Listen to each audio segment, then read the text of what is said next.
Thank you. Thanks for everyone's patience for our late start to the meeting. We had a room change and a number of things pop up, so definitely appreciate that. But excited to be back in person after our month off in our virtual meeting in July. So first item on our agenda is public comment on items not on the agenda. And I know we have a number of speakers who are signed up to speak about Plan Lakes and Boulevard. I'm happy to have those folks speak after the staff presentation, but if anyone would like to speak at the start of the meeting for public comment, happy to have them do so if they would like to do so now versus waiting until we get to that agenda item. Do we have anyone who would like to speak at the start of the meeting versus later for public comment? Okay, Dave? Just a very quick announcement. The Alliance for Housing Solutions, of which I am the current chair, is having its annual celebration on November 20th. This is our 20th year. It's an important one, and I promise you some interesting news and some interesting awardees. So you're all invited. Please go to our website. Thank you, Dave. Any other public comment? Okay. Hearing none, we can move to approval of notes.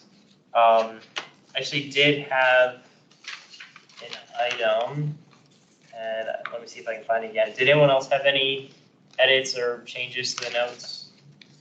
I looked to try to find my edit.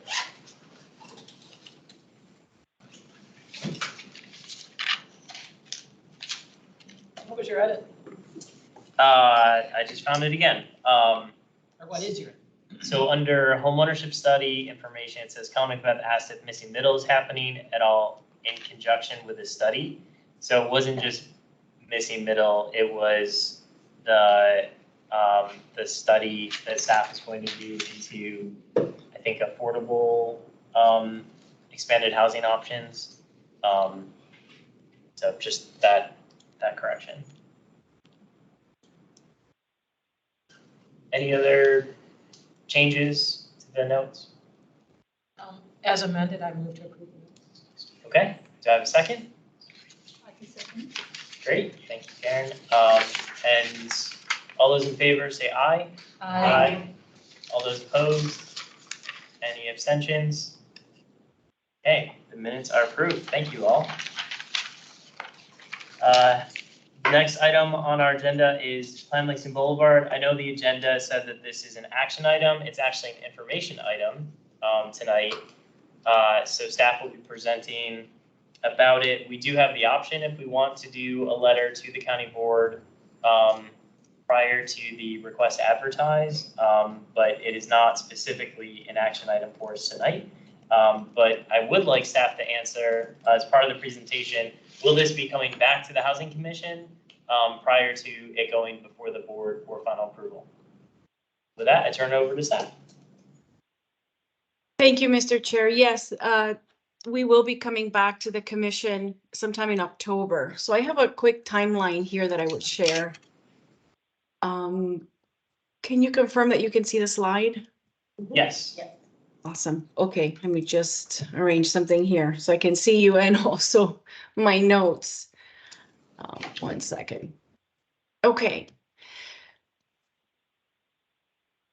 All right, so as I was saying, yes, we will be coming back to the commission in October. Our plan is to go to basically submit this for the RTA draft for PC and county board in October, and then the final adoption will be in November. So our goal is to come back to you all after we present this to the Planning Commission to give you an opportunity, to review the actual draft that is presented, for the board. So with that, I'll just go ahead and start the presentation. Again, my name is Natasha Alfonso Ahmed, and I'm the project manager for the Langston Boulevard Planning Study. As most of you are aware, this is the process to develop and ultimately adopt a very comprehensive high-level vision for the corridor that will guide both public and private investment long-term. We are currently completing phase 3 of a multi-phase planning study, which began in 2019. Based on some previous analysis and community feedback, we developed and released a draft plan in June of this year, which includes new policies to support the goals and vision for the corridor to become a green Main Street, as well as preliminary information on implementation. The plan's vision and recommendations for corridor-wide elements, which include transportation and open space, apply to the complete planning area. The plan's recommendations focus primarily on the core, which is the area that's outlined in pink on the map. And that includes areas that are located on or nearest to Langston Boulevard, areas designated for commercial or multifamily uses on the general land use plan, and in limited locations, areas that include single detached homes. Recommendations for all the planning elements will apply to the core study area for areas 2, 3, and 5, which includes area 5 West and 5 East. Areas 1 and 4, which are East Falls Church and Cherrydale respectively, they each have adopted plans and policies that will continue to apply for any development in the future in those areas. The plan's policies and recommendations are centered around sustainability, environmental resilience, and equity by applying a sustainable and equitable approach to land uses, by leveraging proximity to transit and existing activity centers to reduce travel times and carbon emissions, and by increasing housing supply and meeting the needs of diverse residents and household types. The plan proposes goals and policies for 9 key planning elements that you see here, supported by design principles, as well as design guidelines that are related to the built environment and the public realm. The policies on housing focus on increasing housing choices and supply, particularly CAFs, committed affordable units. The primary recommendation in the plan is to concentrate residential development in the core study area, allowing residential and commercial areas, which, as many of you know, is not allowed today through the zoning code, and also by increasing the densities throughout the planning, well, throughout the core study area to increase the supply of housing, including multifamily. The plan sets policies for increasing committed affordable units. Those are units that are affordable to households up to 60% AMI. This can be achieved a number of ways, including through the redevelopment and infill of sites that already have CAFs, through renegotiated CAF agreements, and through the conversion of existing marks to CAFs. The plan does establish a policy to accommodate renovation of aging residential buildings in order to sustain marks in the short term until property owners choose to pursue full or partial redevelopment options, which are available under this plan.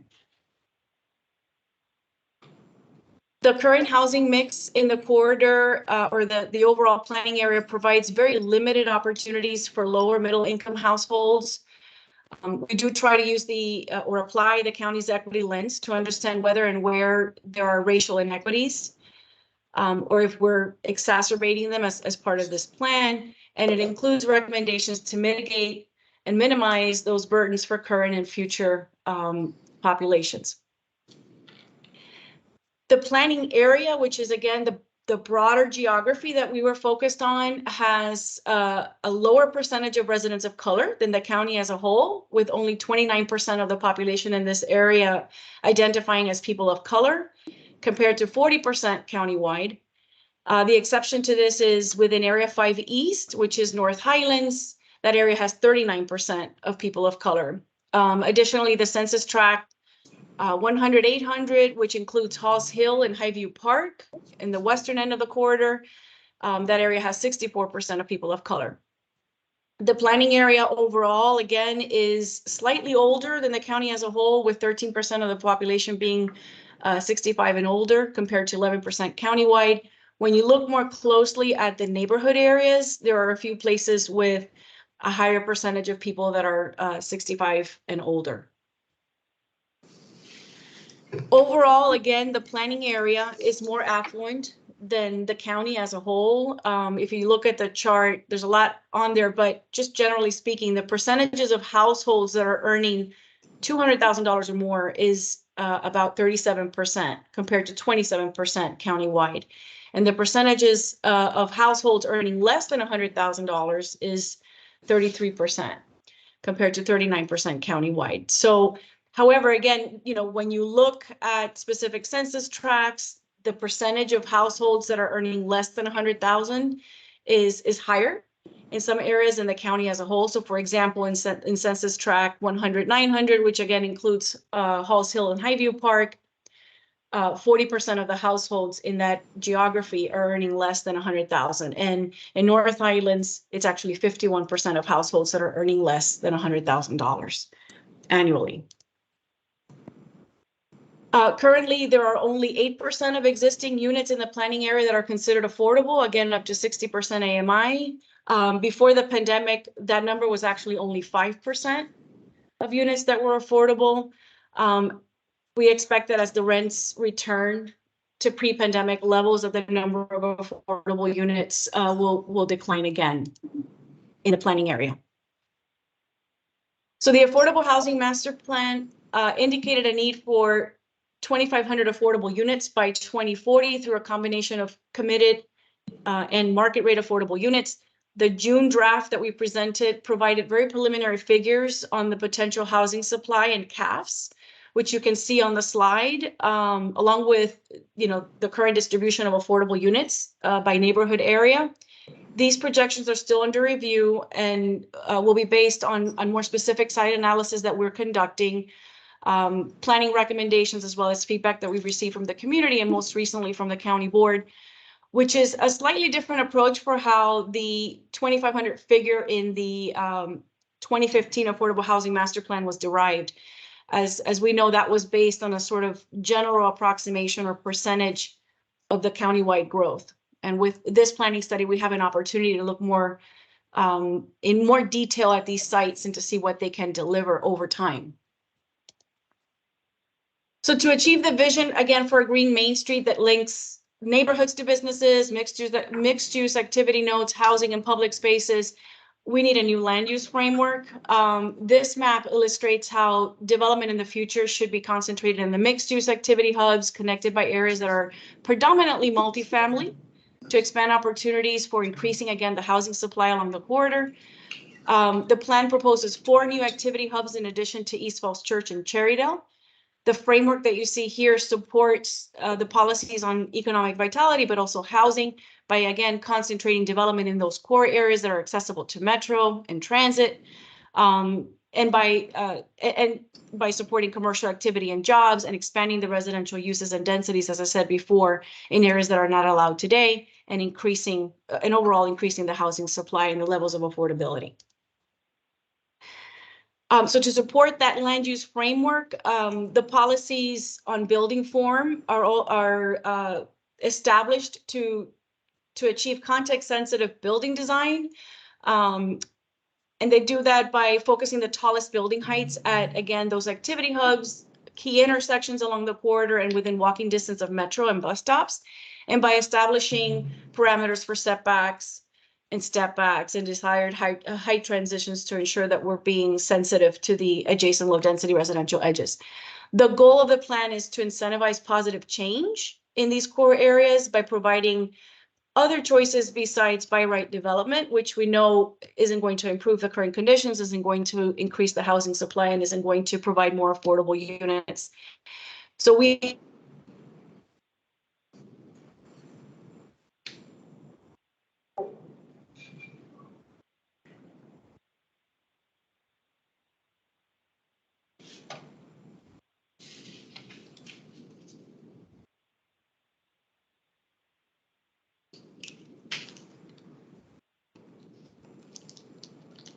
Want to send her a message?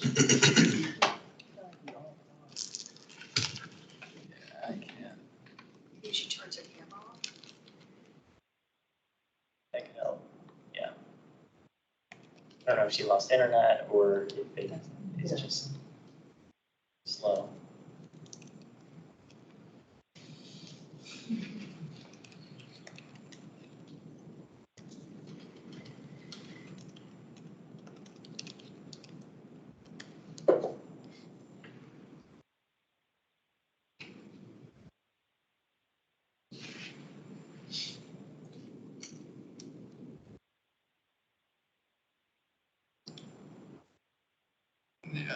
lost her altogether. Okay. Is anyone else on staff prepared to pick it up where she left off, or? That's a good question. I see Richard's on. Maybe she can call it. I'm not sure. Joel or Richard or do. I'm either- talking, chatting with her now. She's trying to reconnect, so just Okay. bear Okay. with us 1 minute. Thanks. All right, I hope I'm back. You are. You are.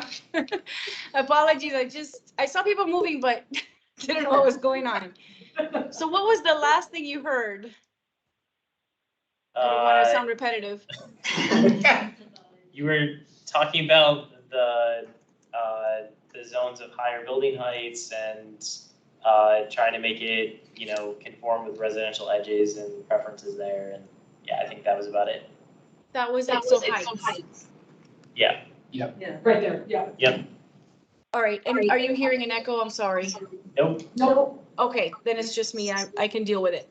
All right, then I'm gonna go ahead and, because I did talk about the framework for building height and how that supports, again, the goal for increasing housing supply and affordability.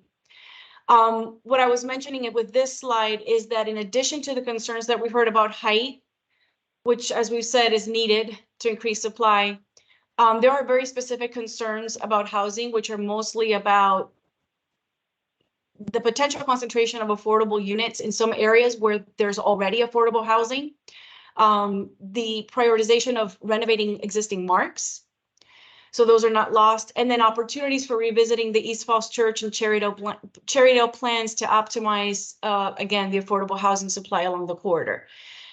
From staff's perspective, the projected affordability is expected to remain pretty well distributed across the corridor, but with a greater share in areas 3 and 5 West, which is Waverly Hills, if you're familiar with it, and North Highlands. So as I said before, the plan does support the vision for increasing housing supply and affordability and increasing CAFs. In terms of renovation of marks, while that may reduce carbon impacts overall, which is the concern that we're hearing about, it does limit the opportunity to increase the overall housing supply and affordable units along the corridor. I mean, at one point there are trade-offs to everything. And then in terms of East Falls Church and Cherrydale plans, those plans, we have an opportunity to go back and review those plans in the future to make sure that they align better with the corridor-wide goals, and particularly for housing. So the timing for that is going to be considered as part of our annual work program and discussion with the county board. So I'm just got a couple more slides here, which has to do with the implementation strategies for the policies. So the plan does identify a number of strategies and actions that are necessary, again, to achieve the vision and the housing policies. Some of these will be done concurrently with the adoption of the plan in a couple of months, which include establishing the Langston Boulevard Planning District, adding a new policy to the GLUP booklet with the vision and goals, removing parcels within the Cherrydale Revitalization District that are adjacent to areas where redevelopment has already occurred per those plans goals, in order to allow for expanded housing options in those residential edges. And lastly, removing the HCD designations that overlap with the planning district, since we're going to have new guidance for multifamily residential development in those areas. Then following the adoption of the plan, we will be adopting GLUB and zoning ordinance amendments to enable increased density and expanded land uses beyond what the current policy and by right zoning allows. We will also be identifying appropriate GLUB designations and zoning tools that balance the two important goals, which are, again, maintaining marks and increasing housing supply and CAFs through the site plan process. Additionally, as part of the future land use planning process, staff will be re-examining, as I said, the Cherrydale Revitalization Plan and the East Falls Church Plan to align with our corridor-wide goals. And then lastly, I will mention that based on, again, additional thinking and some recent feedback and discussion with the county board this week, staff will continue to look at the housing policies as they're in the plan and the recommendations to building more clarity for our what we're trying to achieve. Some of the updates are going to focus on, again, issues related to preserving marks and replacing them with CAFs, opportunities for homeownership, for households of lower income, again, supporting households earning less than 60% AMI, and identifying opportunities for nonprofit providers to work collaboratively with the county and provide opportunities for housing. So that concludes my presentation. I'm happy to take any questions, and with me from staff are Joel Franklin and Richard Tucker as well. So thank you.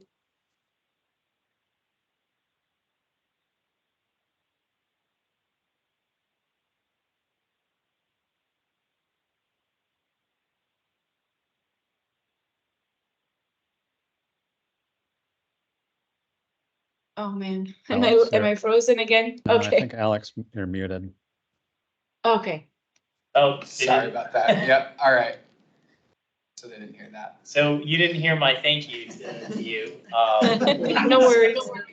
So I was just saying thank you for 11 years of work from staff and the community to develop this plan. But before we open it up to questions from the commission, we're going to have public comment. And first off is Jane Green. Woohoo! First on the list. Where should I stand? Sorry, I'm not used to this this room. I don't know. Anywhere that gives a view of the camera. All right. Hello, everyone. My name is Jane Green. Live down the street. Everyone in Arlington benefits from a Langston Boulevard that is accessible and vibrant and inclusive. The Langston Boulevard Area Plan has the potential to fulfill the goals of the Affordable Housing Master Plan.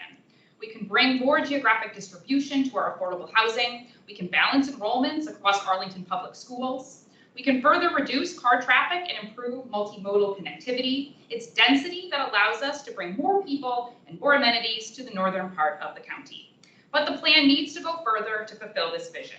We need more height on the table to encourage redevelopment under the plan rather than by right.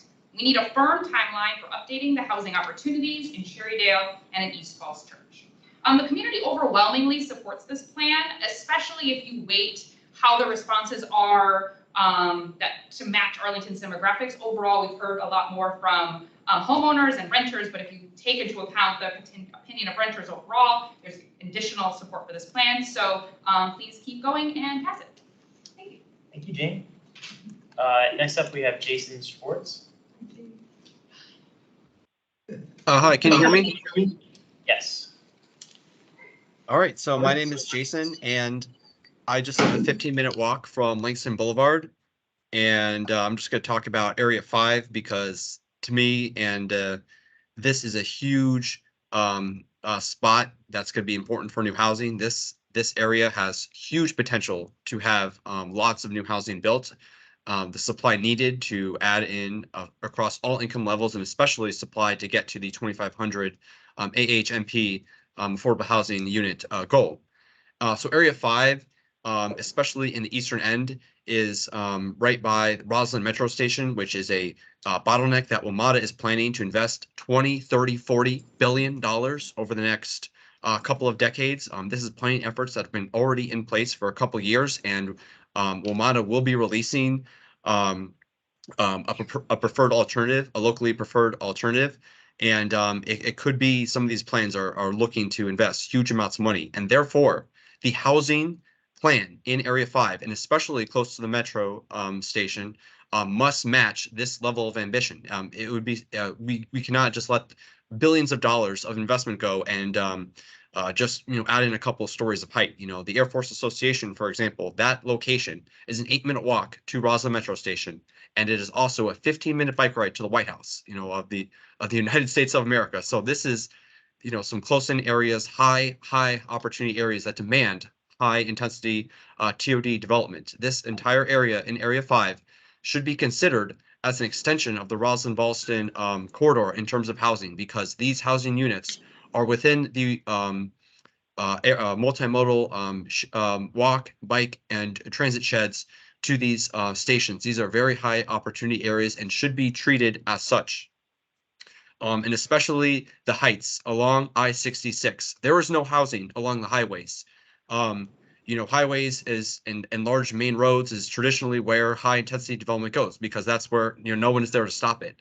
No one is there to oppose it because no one lives there. Unfortunately, that's the only place that we feel that it's appropriate to build housing, even though we should be building housing closer to where our amenity centers are, such as the metro. But that gives an opportunity to actually go big on these sites, especially in Lion Village Shopping Center area at Spout Run and Kirkwood. This should be really seriously considered north of 15 stories, especially at its elevation. So I really want to encourage transit-oriented development along these corridors and make sure that we are getting the housing needed, because other areas along Langston Boulevard are much more constrained. So when we're not as constrained along the highways and close to our metro stations where there's billions of dollars, I hope to see a lot of housing. Thank you so much for your attention. Thank you.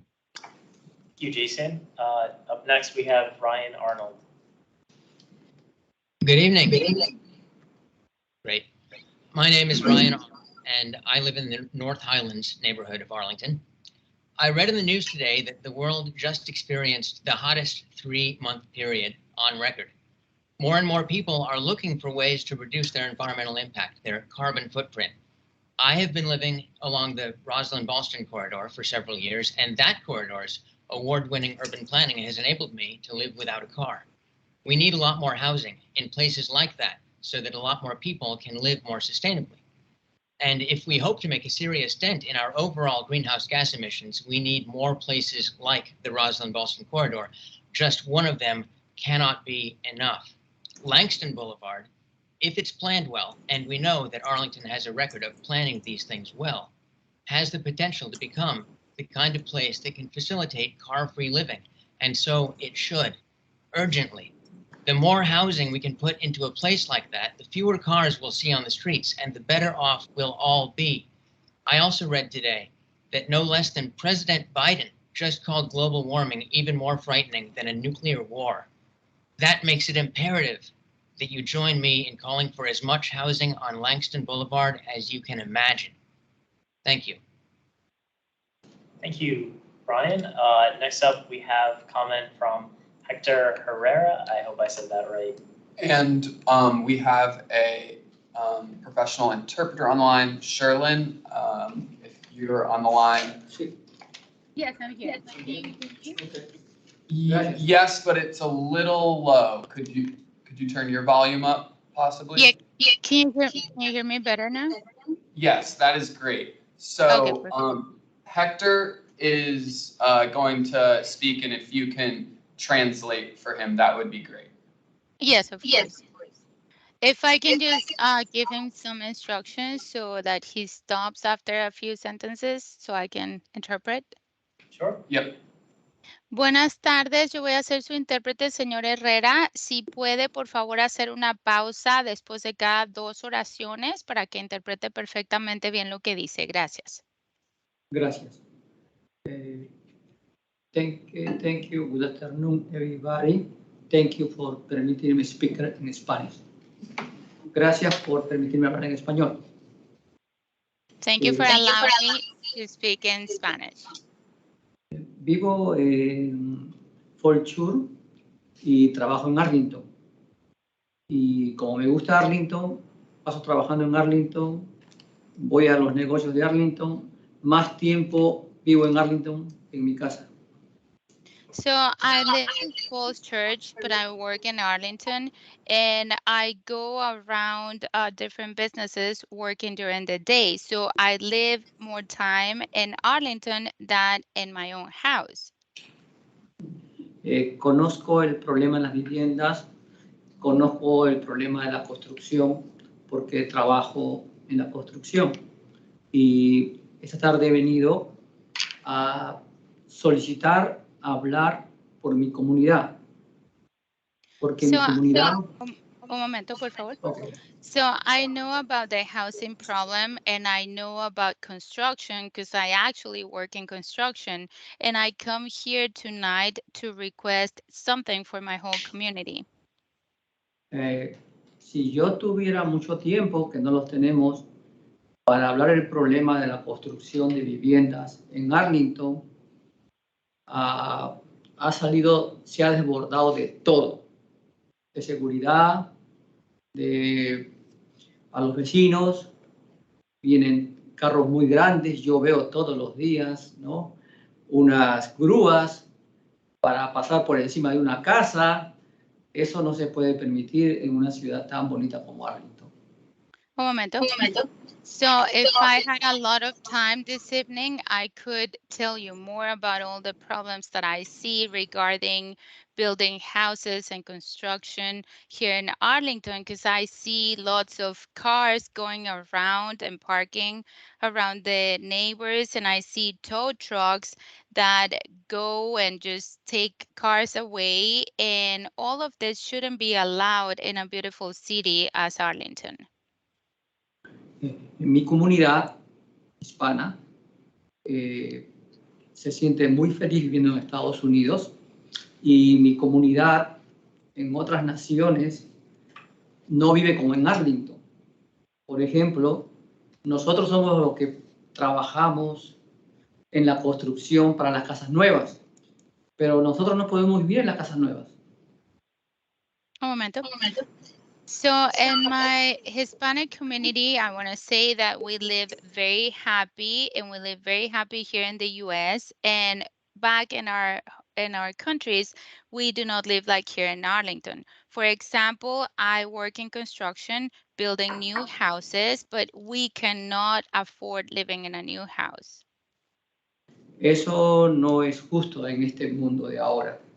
Y las generaciones de mi comunidad en Estados Unidos ya viene más de 60 años. Yo solamente soy una generación de 20 años, y nuestros hijos han crecido, y los que vivimos en Arlington ya no podemos los hijos comprar casa.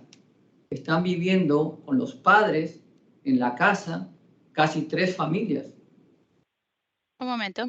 So I do not think that's fair in today's world. And I want to say that we have lived here for 20 years, but other generations of Hispanics have lived here for 60 years. And their children grew up here in Arlington, but they cannot afford buying a house here in Arlington. So they have to live with their parents, 2 or 3 families living in one house. Las familias que han estudiado y que tienen más recursos, los que vivimos en Arlington, hacemos adiciones, y al hacer adiciones malogran el orfanato o la visión de la ciudad. Eso también le debe interesar al condado de Arlington. So the families that have studied and have more resources, they can expand their homes and add rooms to their house, but that doesn't look that great in Arlington, and that's something that the county should be looking at. Hay un problema más grande que yo lo veo, que es el problema de la salud, de la seguridad y del respeto al ser humano. Todos vivimos en Arlington, todos pasamos por Arlington, Seven Corner, muy cerca de ahí apartamentos, o Glebe Rock, que está cerca de la 395. Viven familias hispanas de mi comunidad, y ahora ya rentar ahí un cuarto para que puedan ellos pagar su mortgage ya está costando $1,000. Un momento, por favor. No se puede hacer. But there's a big problem that I see now regarding health and security and even respect to other human beings. I live here in Arlington, and I see how Seven Corners or Glebe Road, that is close to 395, if families want to live in these places and they want to rent even one bedroom, they have to pay up to $1,000. Muchas familias de mi comunidad quieren vivir en Arlington porque han crecido todo el tiempo en Arlington, porque tienen familia en Arlington. Entonces ahora están buscando los basement para mudarse con la familia, y yo no veo que eso sea una solución. La solución es lo que ha propuesto hacer las 2.500 viviendas para familias de bajos recursos. So, un momento. So lots of families that have lived here in Arlington and that basically grew up here in Arlington want to stay and live here, but now they have to look for basements, to rent basements. And I do not think that's a good solution. I think that the solution is to build 2,500 houses for low income families. Solamente voy a poner para terminar 3 ejemplos. El primero es de la tercera edad. Un miembro de mi comunidad vivía aquí en Arlington, por la renta alta está viviendo en Southford. Y él tiene que manejar casi de Southford, sin tráfico, 1 hora y media, todos los días. Y él quiere volver a su comunidad, pero no puede. Ya es tercera edad ya. And I just want to say 3 things before I finish. I want to provide 3 examples. The first one, it was an older member of the Hispanic community. He is an older man and he had to move away from Arlington because he couldn't afford living here anymore. So now he lives in Stafford, Virginia, and he has to drive 1.5 hours every day to get to work. And he wants to come back to his community here in Arlington, but he cannot afford it. El otro ejemplo es un miembro de mi comunidad, Jackson Bratton, que su mamá se trató por mucho tiempo en el hospital de Norte Virginia. Y ahora él, al no poder pagar la renta del departamento, se va a mudar realmente lejos a Leesburg. Y eso afecta a las familias de mi comunidad, porque al irse a Leesburg, ¿no?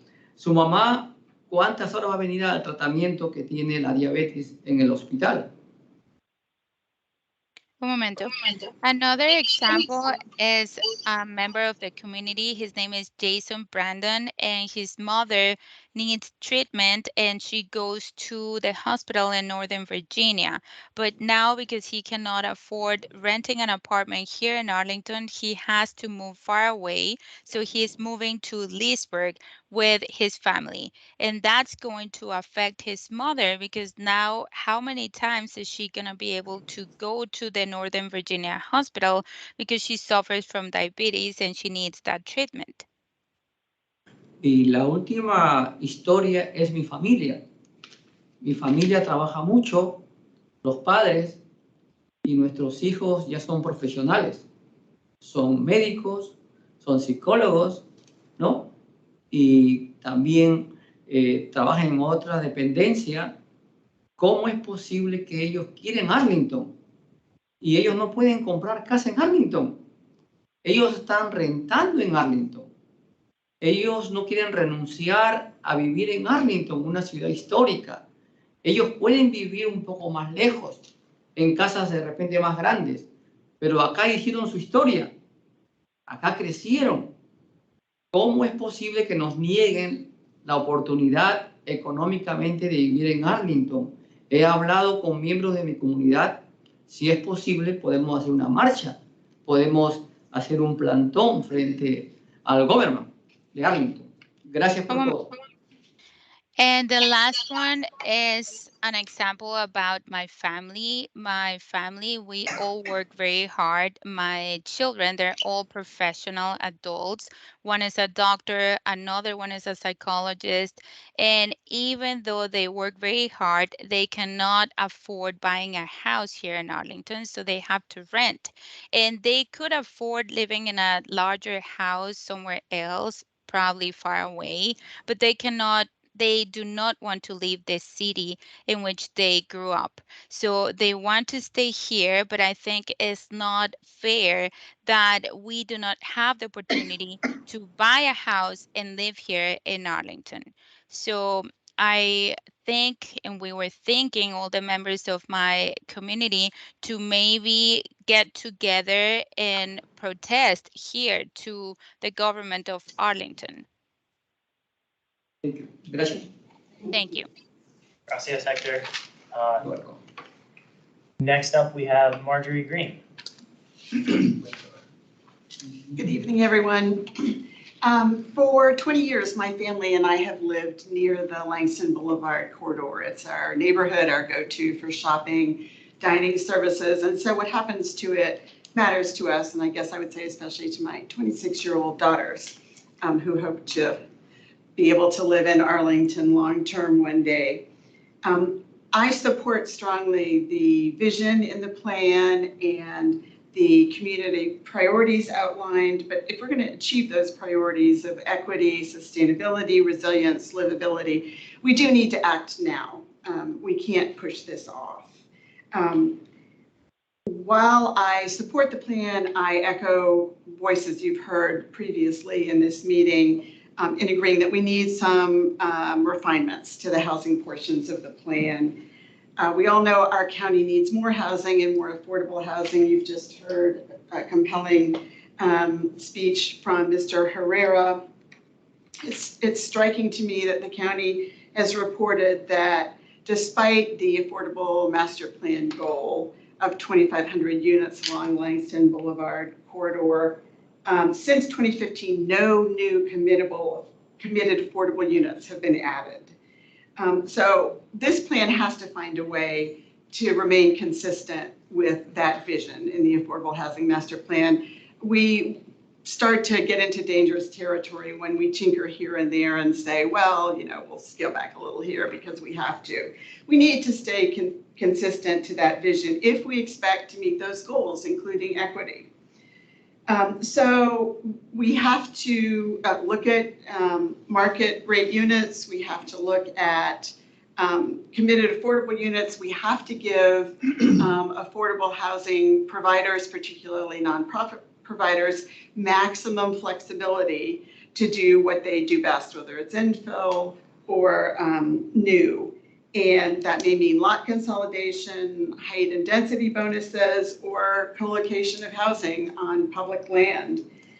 We also have to, sooner rather than later, look at those East Falls Church and Cherrydale area plans to see how those align with this and achieve that housing goal for the corridor. We can't put that off too long. And finally, as again, you've just heard from Mr. Herrera, we need to recognize that there are people making less than 60% of AMI who are living along this corridor and will be living along this corridor because development is going to occur. And the plan needs to specifically recognize that we need to serve those people at up to 60% of AMI. Right now it says at 60% of AMI. Overall, the plan succeeds in integrating the community's priorities, needs, and preferences. We need its guidance. We need the incentives in the plan. Please move ahead with some of these changes to the housing portions. Thank you. Thank you, Marjorie. Next up, we have Clark Abbott. Have we given up the camera thing? Should I go to the back? It's fine. All right, cool. Hey y'all, my name is Clark Abbott. I've been in Arlington for 1 year now, and I really love this community. I wanted to start with thanking y'all for all the work you do about supporting affordable housing in Arlington already. I was there during the Missing Middle campaign, and I remember y'all's recommendation you made to the housing board, the county board. It was fantastic, and it really helped get the movement going and pushed it across the finish line. So I really want to say thank y'all for that. And I'm counting on y'all again for Plan Langston Boulevard, because this is another great opportunity for us to take control of housing in Arlington and push it in the right direction. I found out in a news article like a week ago that apparently the building I live in Clarendon is like meeting all the criteria for affordable housing. It's great for the environment. It's great for urban planning. I think we should push that everywhere, you know? And it's like seeing that along Langston Boulevard would be fantastic. And I'm really excited. We're doing some research into it. What I want to make sure that we're doing, and as I'm going to actively skip folks, is we want to push for to meet our goal of 2,500 affordable units along Langston Boulevard and along the corridor. I think that's great, and we want to ensure maximum flexibility for these units so that we can get folks living there sooner rather than later. You know, I didn't use as much of my time as these folks did, but thank y'all. Thank you, Clark. Next we have Dave Leibson. Thank you. Excuse my voice. I can't do anything about it. I'm Dave Leibson. I'm a former member of this commission, and I am currently chair of the Alliance for Housing Solutions, which we strongly support. The plan will be doing a long letter. We also believe it's very important to move forward with Cherrydale and East Falls Church. I also want to speak a little bit as a former member of the task force that developed with the county the Affordable Housing Master Plan back in 2015. I was an appointed member of that task force. And I want to speak specifically to the 2,500 number. That 2,500 has to be considered an absolute minimum. Anything less than that is really not acceptable for a couple reasons. One, we have to be consistent with that plan, the Affordable Housing Master Plan. If we're not going to do that, why spend all that time and community energy? But also there's more to that number. At the time of that plan, you all need to remember that geographic distribution of poverty, of low-income families and low-income housing was a big concern in the community, both south and north. And I believe it still is there. And I think delivering, sort of not achieving in this very important plan what was set out in that goal would be a black mark against the whole process. I think it's very important we achieve that. And moreover, that geographic distribution question is not just an Arlington question, it's everywhere. And to remind you all, it was part of the Fair Housing Act. We are, as a jurisdiction, actually legally required. I don't know how they enforce it, but we're legally required to, I have to look at my own notes, to pursue affirmative furthering of fair housing. That is to say, we have to make sure our plans actually assure a fair distribution of assure access to affordability across the whole county, not just where everybody agrees to put it. So I think it's very important that the 2,500 number be, at a minimum, be held to meet that. Thank you. Thank you, Dave. Any other public comment? Okay, hearing none, let's open it up to the commission for questions and feedback for staff.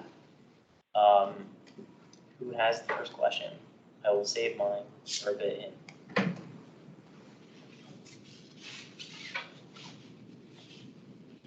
Well, then I will start. Can you reiterate again, so the existing plan is estimating that the county is not going to meet the 2,500 goal, but it is estimating that we'll partially meet that by 2075. Can you reiterate what that number of affordable units is by 2075? Sure. Let me just find that slide again. I don't have it all memorized. Yes. So based on our analysis, and again, we're going to be refining these numbers because we're going to be doing, more in-depth analysis of some sites and also working in some of the tools that we're considering to see if this number is true or if we could actually get more.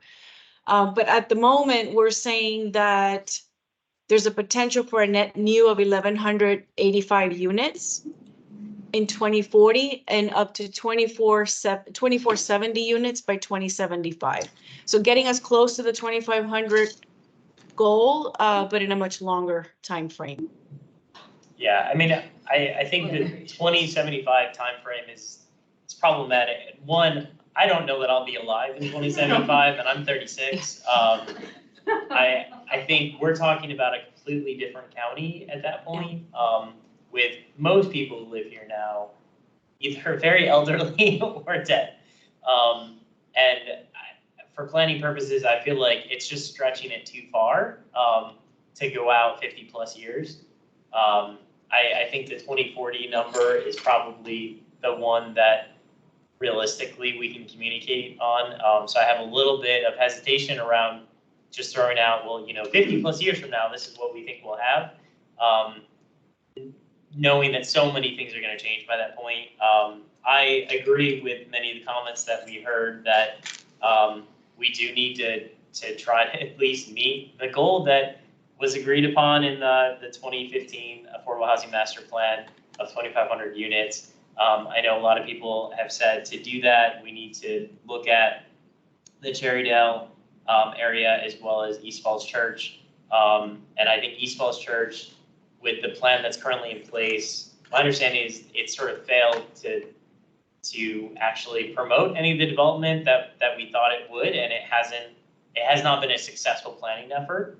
And I feel like that one in particular is especially because it's literally a metro site, that we need to look at revising that ASAP, so that we don't have single-family homes being built across from metro stations, because it just doesn't make sense in this community, and it's a complete waste of our land use and resources as a community.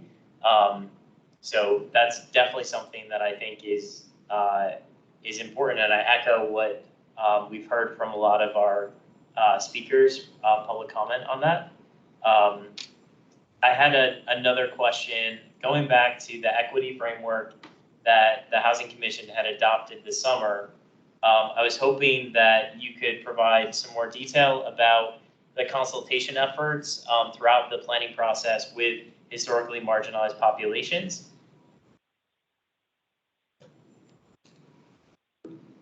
And just to clarify, you mean in terms of engagement?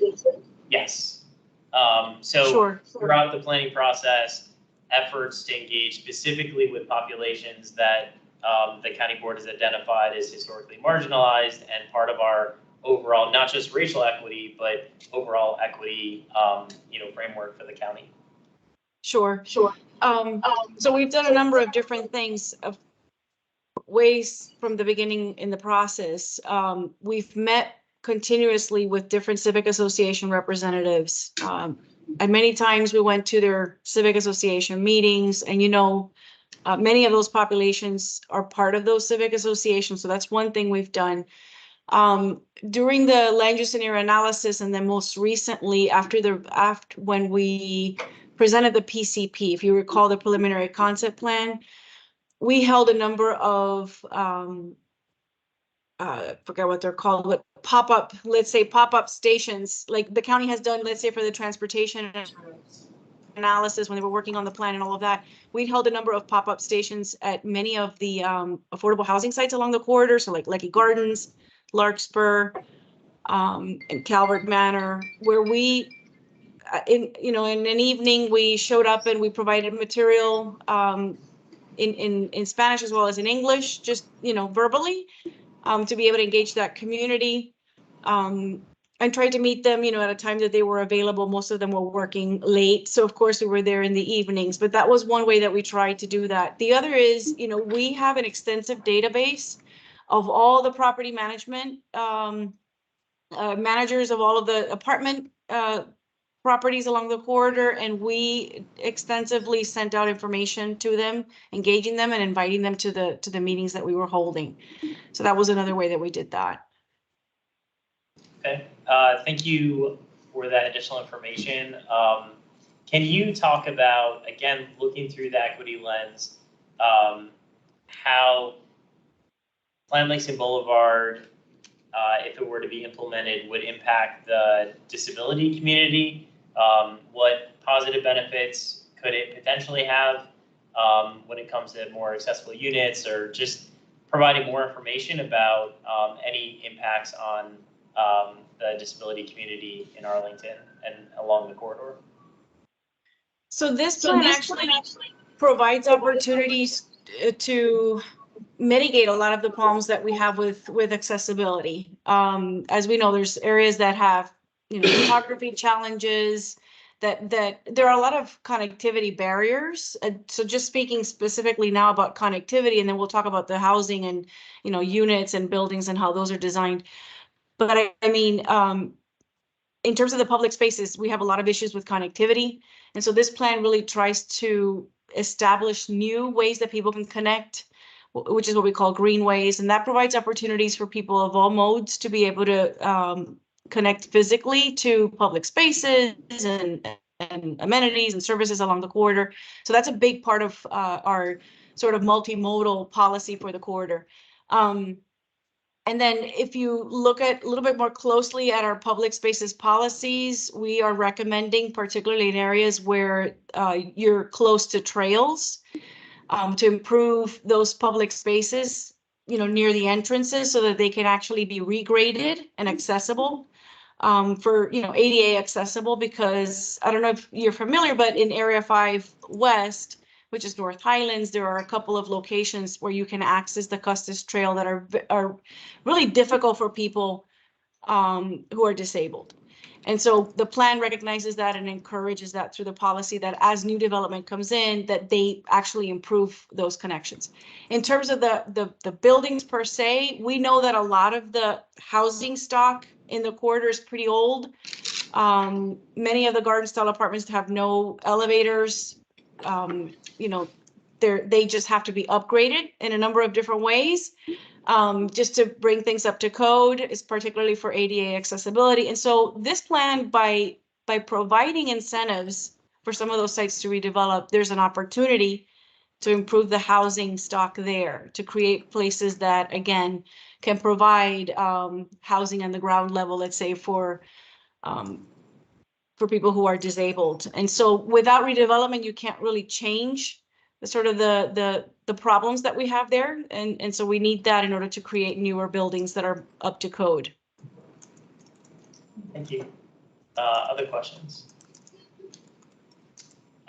Doris, go ahead. Since you are on the topic, I want to say first that when I came to Northern Virginia, I at first lived in Central McLean, and the place we chose was chosen because, as a person with disability who doesn't drive, and a large majority of people with disabilities, whether they're physical disabilities, sensory disabilities, or cognitive and other disabilities, don't drive. The first thing that I was looking for was direct connection to public transit. And one of the things, because I live close by the Langston Boulevard area and Cherrydale and actually East Falls Church as well,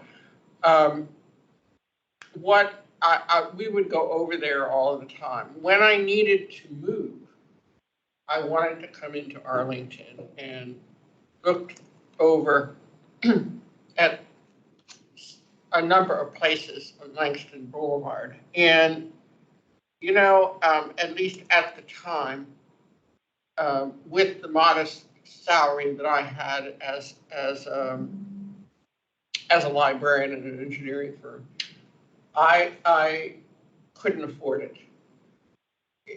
And I had to purchase where I could afford. In fact, I was very close to a Cherrydale location on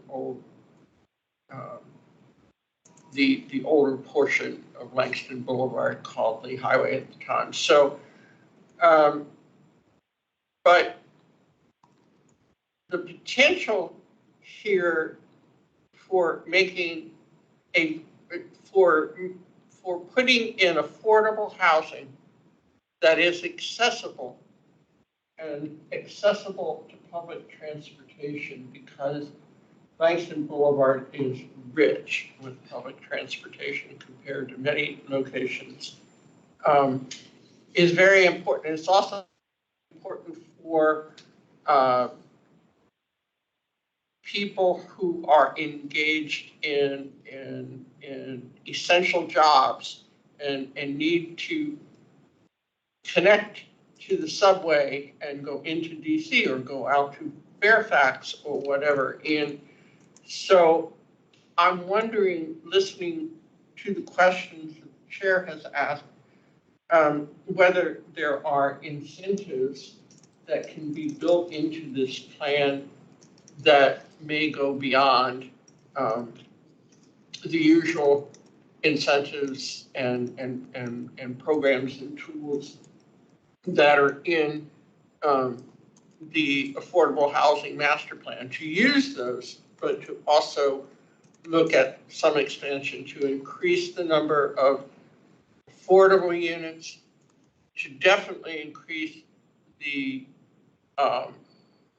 number of and percentage of accessible units that are fully accessible, and not just the idea of modifying, because there is value in that, and it's important to use tools for accessibility modification, but we have an area in Langston Boulevard that is, there's a lot of older commercial, retail buildings and such that are very nice from a community standpoint, but we might be able to keep the flavor of the neighborhood and still do new building to make it more accessible. One of the things that came up at I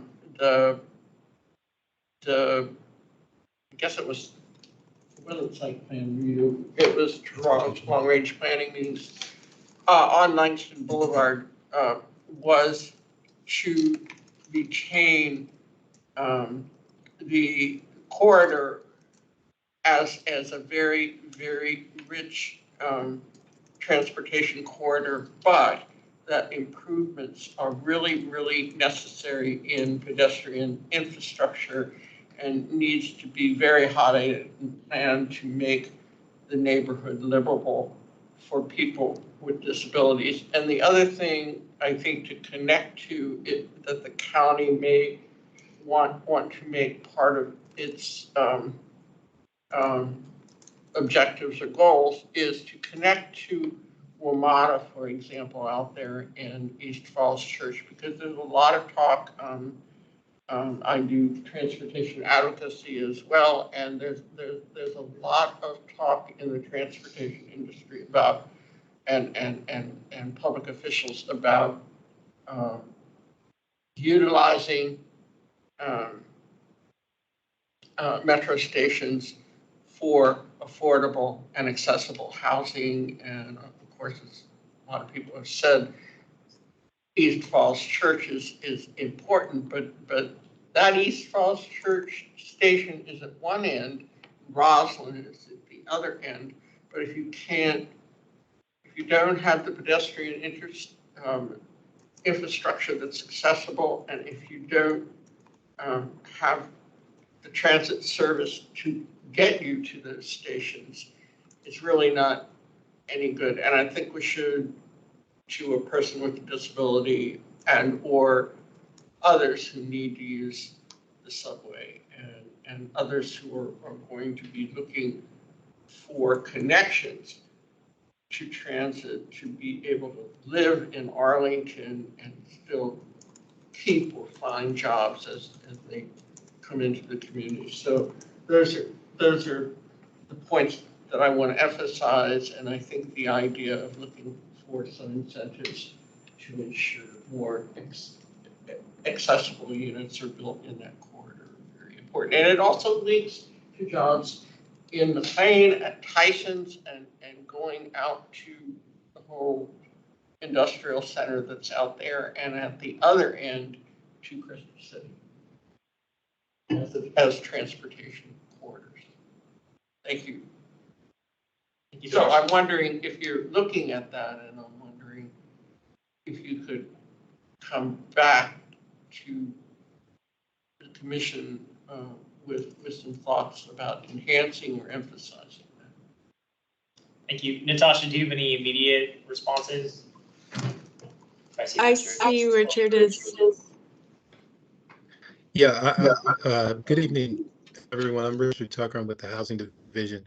I think Ms. Ray raises a point that we hear often, and even Mr. Leibson as well.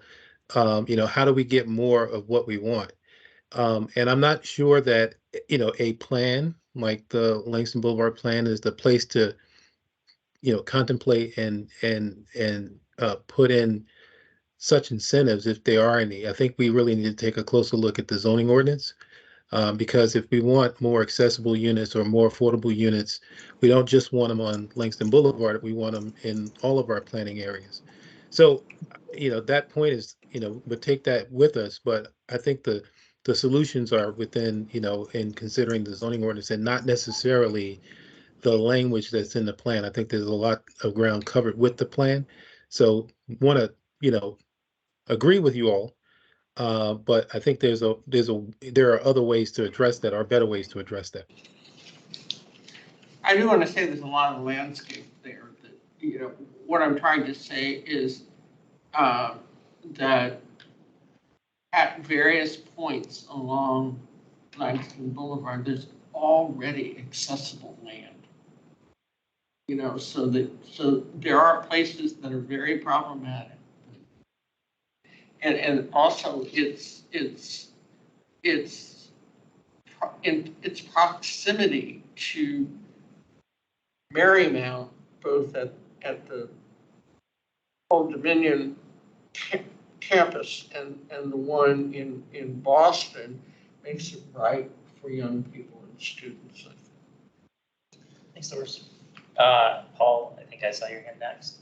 Yeah, I had a couple of questions.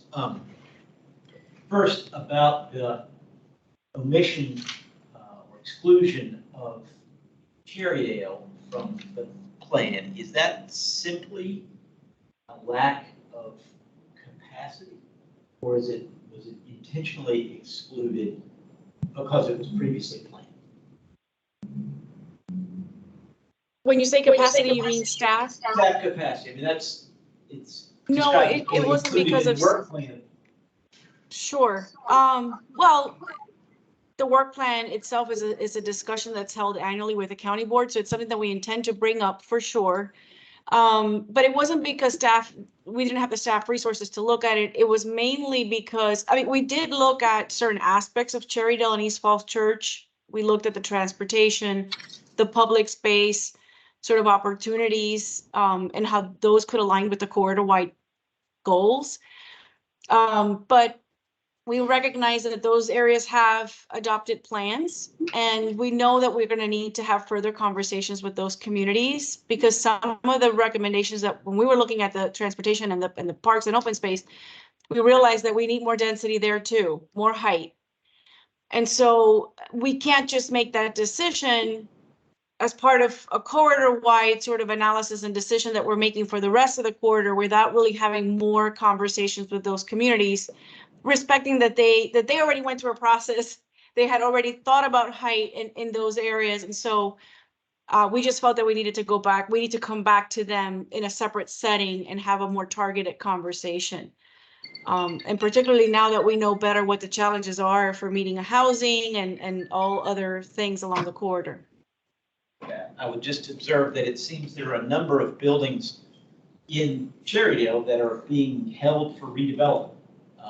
And it seems like their incentives that they have now are not strong enough, and so something needs to happen. So I would encourage you to pursue that as quickly as possible. The second question is about the overall number of units within the entire plan area, housing units that you anticipate might be produced, and of course the percentage or the share of those that affordable housing might represent. And how that would compare to what was envisioned back in 2015 at the time, or at the time of the Affordable Housing Master Plan. And so how the 2,500 compares to what might have been considered at that time. So if I have the numbers correctly, I don't have it on a slide, unfortunately, but next time we can bring that information.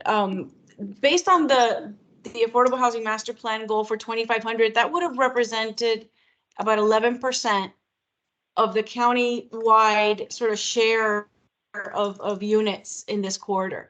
When we did our numbers and we said, okay, you know, what do we think can actually be accomplished along the corridor, that percentage went down to about 7% because we just couldn't meet the 2,500. And it's certainly not something that we're proud of. I mean, we want to see more in this part of Arlington.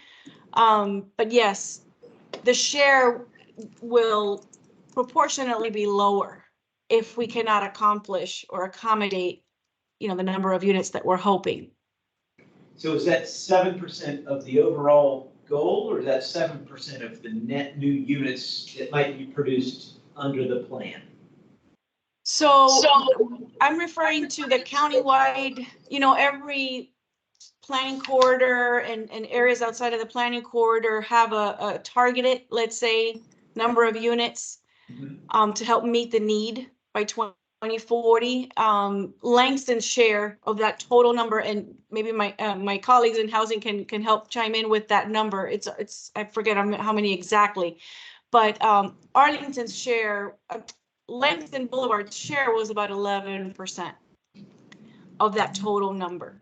And so obviously, if we can't meet the 2,500, that corridor is just going to contribute to a smaller share. If that makes sense.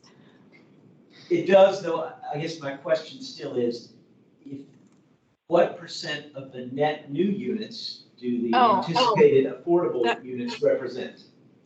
Sure. So that's a different question. Yes, it's the second part to that. So I'm looking at the numbers, and again, if the net new is almost 10,000 units, and we're anticipating roughly, let's say, 1,200 units, that's what it is. It's 1,200 out of 10,000. So it's really not, it's not bad for the corridor, but that's just of the net new. When you compare it to the total number of units that could be potential on the corridor, which is around 20,000, I think the corridor has right now close to 10,000 plus units. Another 10,000 makes it, 20,000, 21,000 units. And so it's proportionally smaller. So 1,200 out of 20,000 units. Thank you. No, you're welcome. Thank you. I think Katie was next.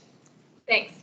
So first, a comment, given all that we've heard about the need to increase the number of affordable units in the plan, I would suggest that we write a letter to the county board even before the request to advertise with some of these suggestions, and finding ways that we can achieve that number of 2,500.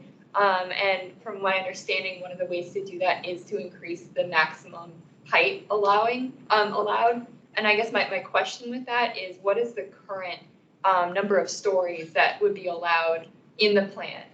I know it may vary depending on the area, but what is the general height limit? Sure. So in area 2, which is the western end, that ranges between 5 and 7. 7 at the key intersections like Harrison and George Mason is actually a little lower, it's at 6. In area 3, which is Waverly Hills, the portion that's like Waverly Hills to a part of Cherrydale, that ranges between 5 to 10 stories. 10 stories is, mostly concentrated in the area around the Lehigh Shops, Lecky Gardens, if you're familiar with that geography.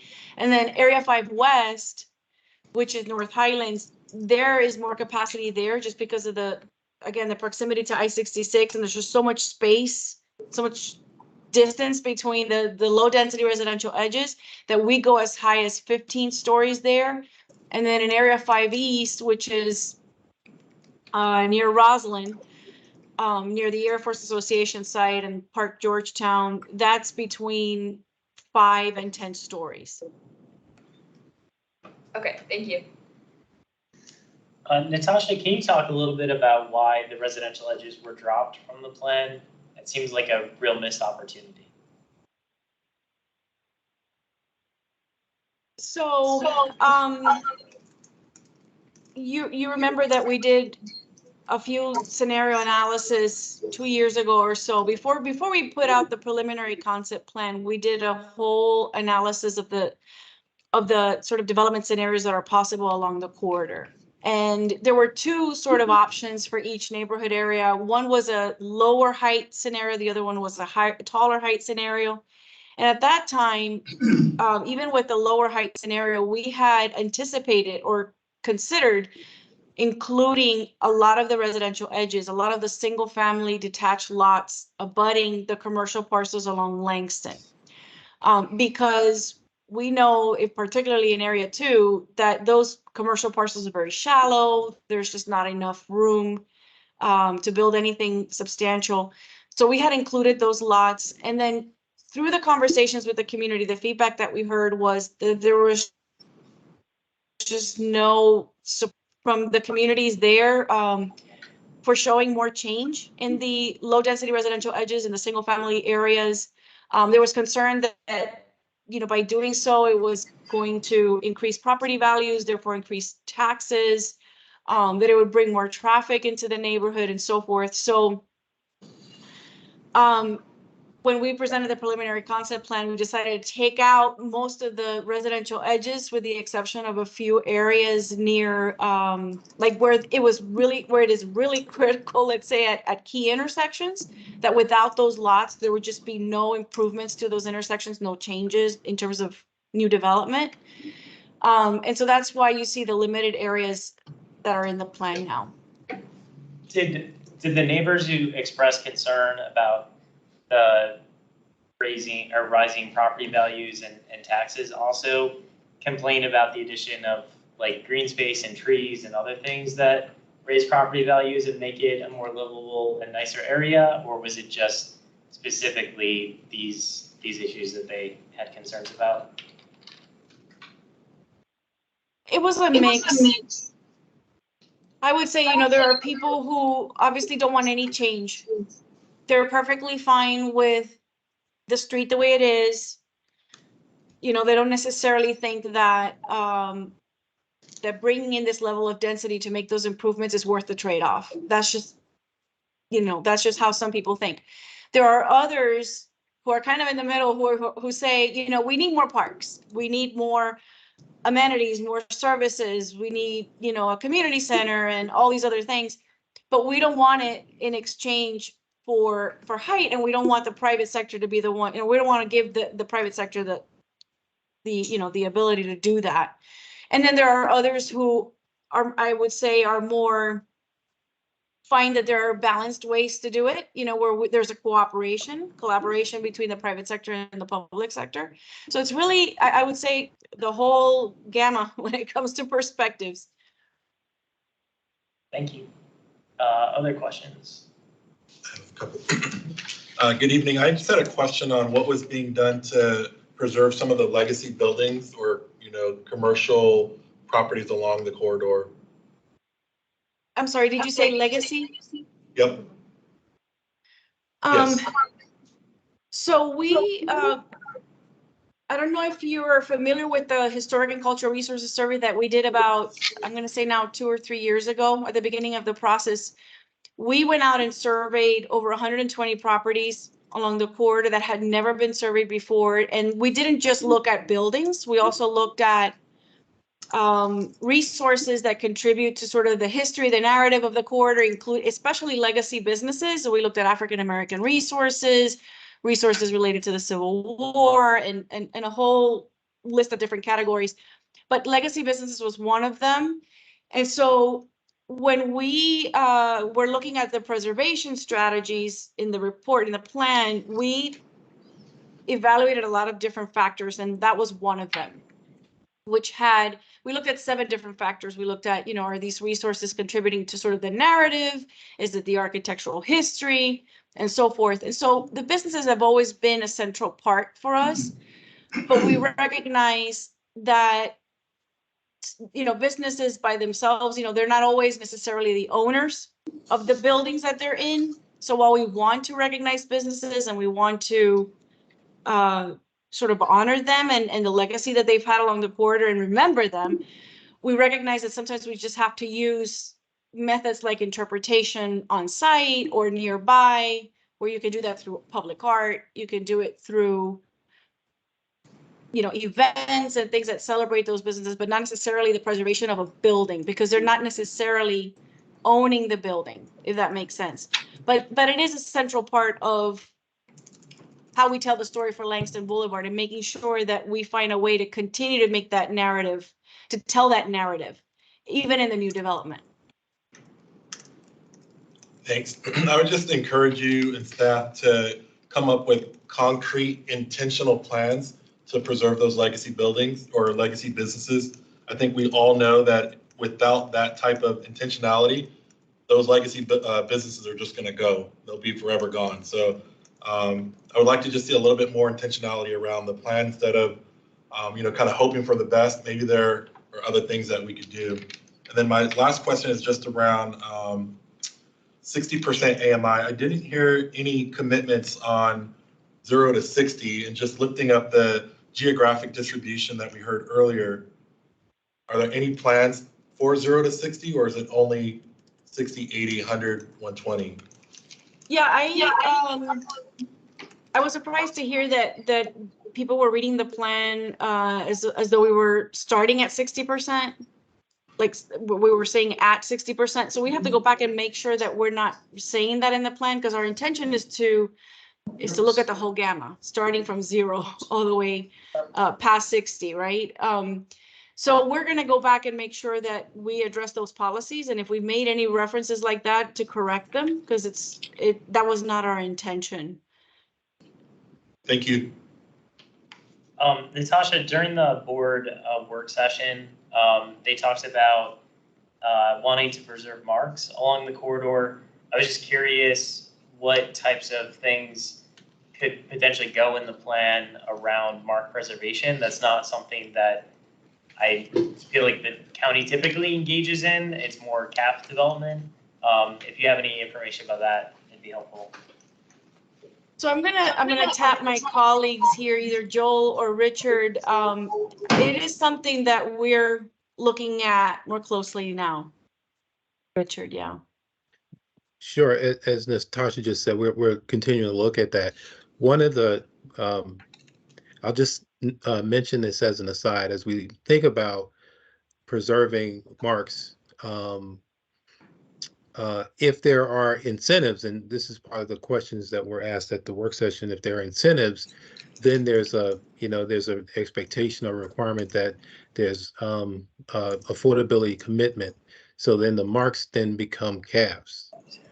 They could be 80% CAFs instead of 60% CAFs, but they're CAFs, they're committed. And I just want to mention that during our conversations, some of you may recall, we worked on the Housing Conservation District, and which is now called Multifamily Reinvestment Study. And a lot of our conversations with a lot of these property owners, they haven't expressed an interest in requirements. So I think it's hard. We're still trying to figure out, and we're still looking in the next calendar year to bring back or restart our multifamily reinvestment study. But we'll have conversations about how do we structure incentives that the property owners actually want to use. So I put that out there for just as a teaser for those upcoming conversations, perhaps next year. Thank you. Any other questions, comments? Yeah, go ahead, Doris. I just was sitting here thinking that to ask you if there are any parallels or lessons to be learned about developing, redeveloping, developing an older neighborhood to include more density and stuff from the city of Falls Church and the development along West Broad leading up to the metro station and West Falls Church, as well as in the other direction, east, because now East Broad is being developed in terms of, financing and development and trying to make sure that there's affordable housing and housing that's accessible and senior housing and such. That was the question that I had. Or do you see that there are lessons to be learned and maybe we're doing it in Arlington better? Well, I see that David Tarter is in the meeting, and he always says to me that they steal their ideas from us. Oh, really, Richard? It's good to see you again. It's been a while. I caught the last half of the question. My apologies. So I have a little bit of involvement in Falls Church, and I see that Richard has passed the baton to me. What was your question, ma'am? I'm here actually on a case, a couple down the agenda item, but what was your question again, please? Doris, can you repeat the question? Okay, what I was just wondering is there's been a lot of development along West Broad Street and now East Broad in the city of Falls Church. And as I think about it more, there's also been both commercial and residential development near East Falls Church Station in the city.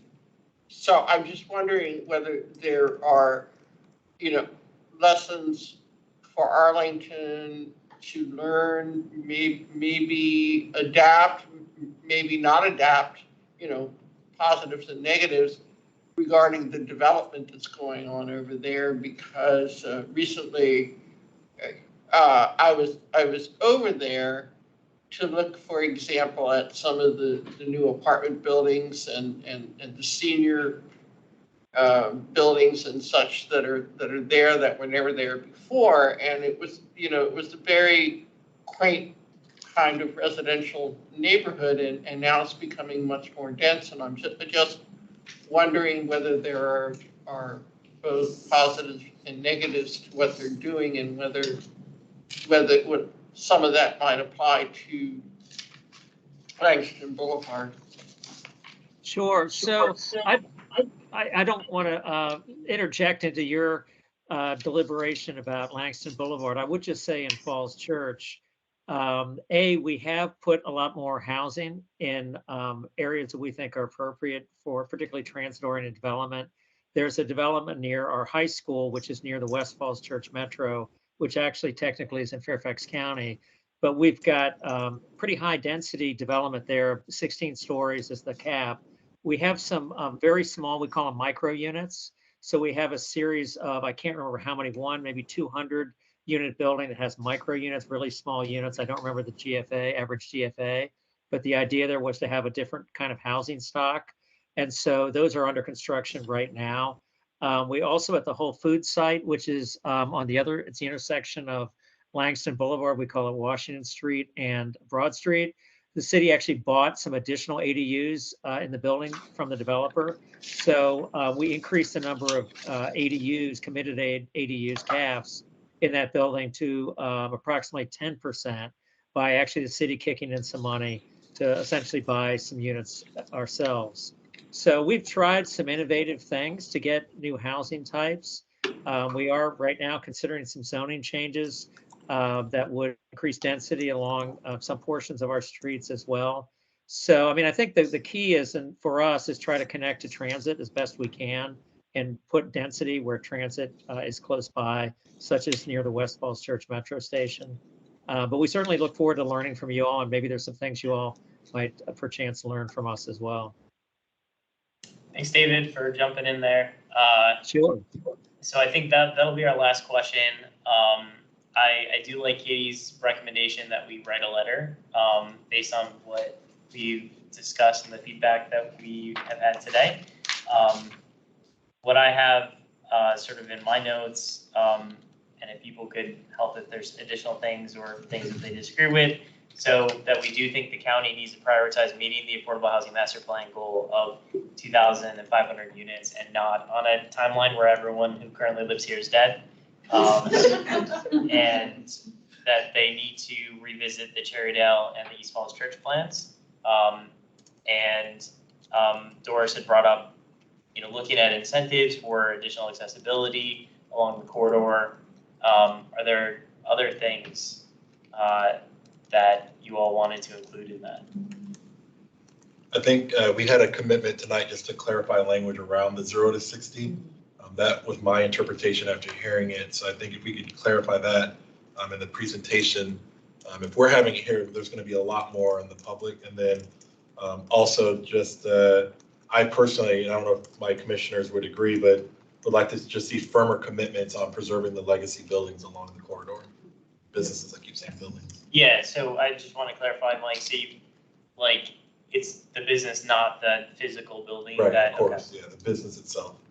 I think that makes sense. I think it is in line with the equity framework, and some of those businesses have been around when that, for example, that fire station up there, they serve like those volunteer firefighters, right? Some of those businesses are still. Yeah. There's just other like little unique stories like that I think our community will lose out on if we don't have a firmer commitment. Any other items? Yep. If we could include recommending to raise the maximum heights of these buildings, I would suggest much beyond 5 to 7 stories, maybe 10, 15 stories, so that that will allow us to reach that goal of 2,500 affordable units through bonus density, as well as helping with some of these climate priorities, and just kind of overall help the goals. How did people feel about that? That we didn't really talk about that, but yeah. Well, consideration of whatever it takes to actually meet the 2,500 goal. Right, I mean, right. that was laid out in the plan beforehand. We shouldn't be just caving in to avoiding, I mean, no disrespect, but that's a marching order for this, and we should meet it. I mean, if we wait till 2075, this commissioner will be 111 years old, and I mean, medical science has gone pretty far. I'm not sure it'll go that far. Yeah. So, and you can put that in there if you want, I don't care.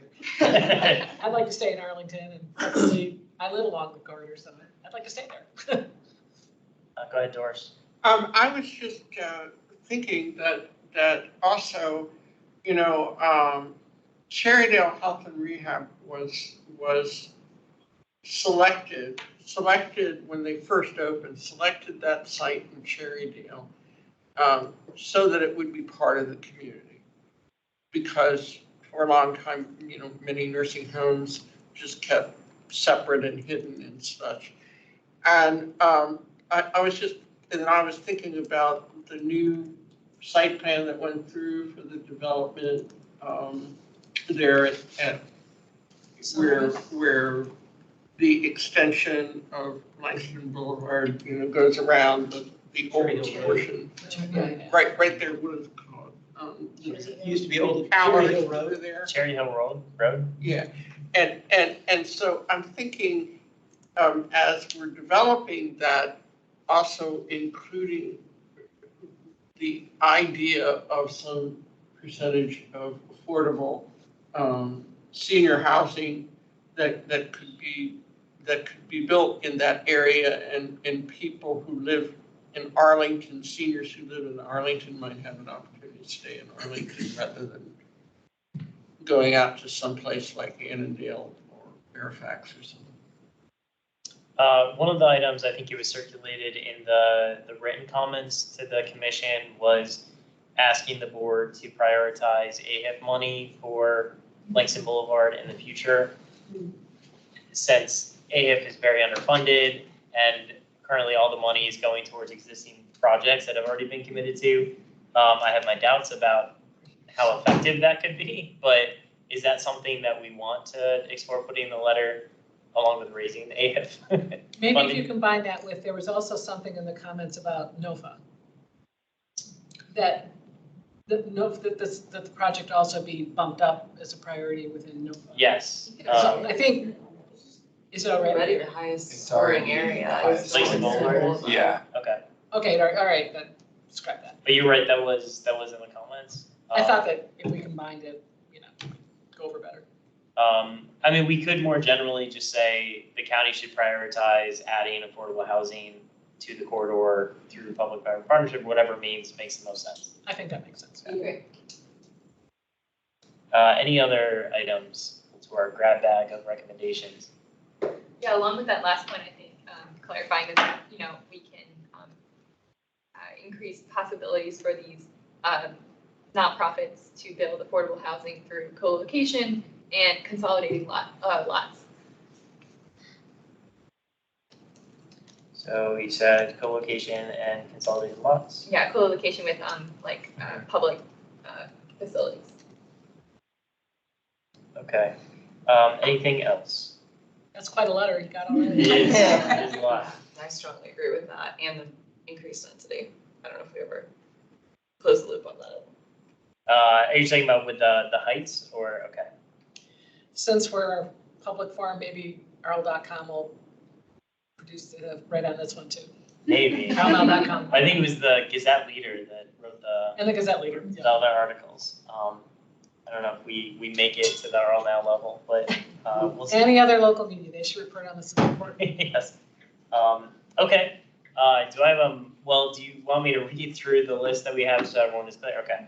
So we have meet the Affordable Housing Master Plan goal of 2,500 units, redo or revisit the Cherrydale and East Falls Church plans, look into incentives for additional accessibility along the corridor, clarify the language around 60% or 0 to 60% AMI in the plan, look at preserving existing like historic, is the word historic businesses? Legacy businesses, okay.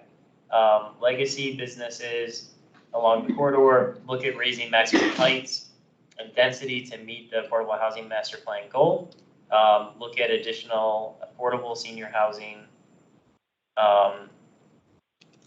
Prioritize caps through whatever means available that can include co-location and consolidated lots. One small tweak. Yep. I think under the legacy businesses, maybe that should be like legacy businesses and resources or public resources. Because the example you gave of Fire Station A, for example, that's more like a public resource than a business, but there are businesses. So I wouldn't want to like lose the gist of that if you think that's consistent with your thinking, Mike. It is, yep, thank you. Okay, cool. Okay, and we'll send the letter out so everyone will have a chance to wordsmith. Okay, do I have a motion to? One more question, sorry. Yep. Do we think we should include a specific number for the height, maximum height that we think should be allowed? I personally am wary of proposing a number without having dug into all the details about that. So I think just saying we think whatever would get you the units that we're looking for, and leave it on staff to figure out exactly what that should be. That would be my recommendation. I agree with that. Okay. Likewise. Okay, do I have a motion to? So moved. Thank you. Do I have a second? Second. Okay, let's do a roll call.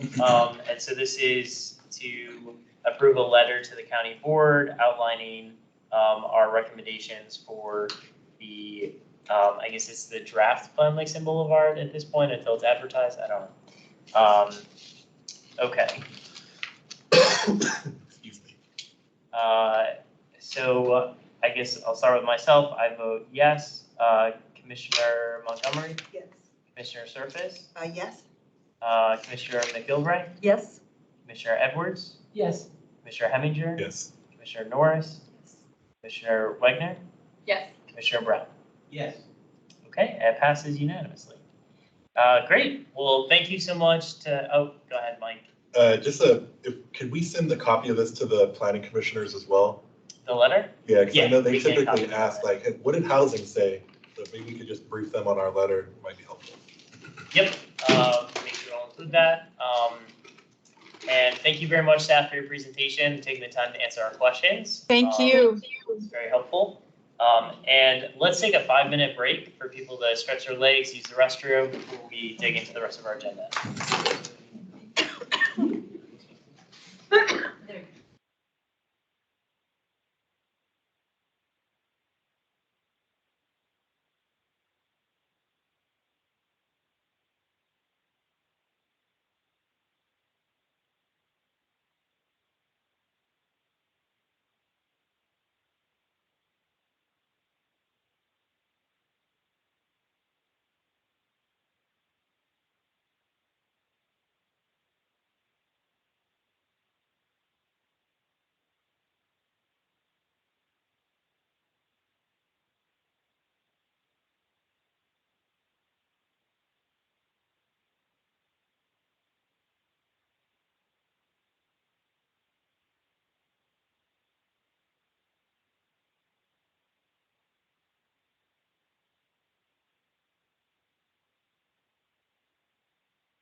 I'm sorry that they're taking so long time.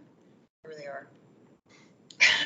Yeah, who's presenting the bonus density contributions? So that will be Melissa. Melissa, are you ready? Yes, ma'am. Should I begin? Yes. Yep. Okay. Okay, just one moment while I set up my presentation on the screen.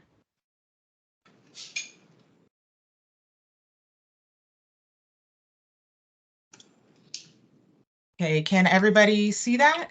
Yep. All right, well, thank you. Thanks for having me tonight. This presentation is part 2 of a presentation you heard a few months ago about the base density contribution. Excuse me. This is beyond the base. And just as a reminder, the base density contribution offers developers a choice of cash or units, and that choice is up to the developer and codified in state code.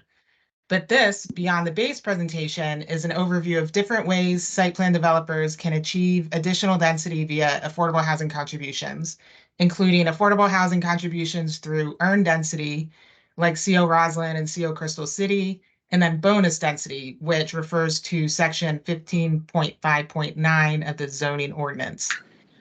We'll also touch upon how affordable units are valued and considered as part of bonus or earned density packages, and conclude with considerations staff looks at when negotiating the affordable housing contributions. So first, the general land use plan establishes the overall character, extent, and location of various uses and services, and serves as a guide for decision-making related to future development. The GLUP map conveys guidance through land use designations, which indicate a range of densities and typical uses for a particular location. And the GLUP booklet contains descriptions of GLUP goals related to redevelopment for special planning areas, such as the Crystal City Coordinated Redevelopment District, Roslyn Coordinated Redevelopment District, and others. The zoning ordinance contains several ways to earn density or achieve bonus density.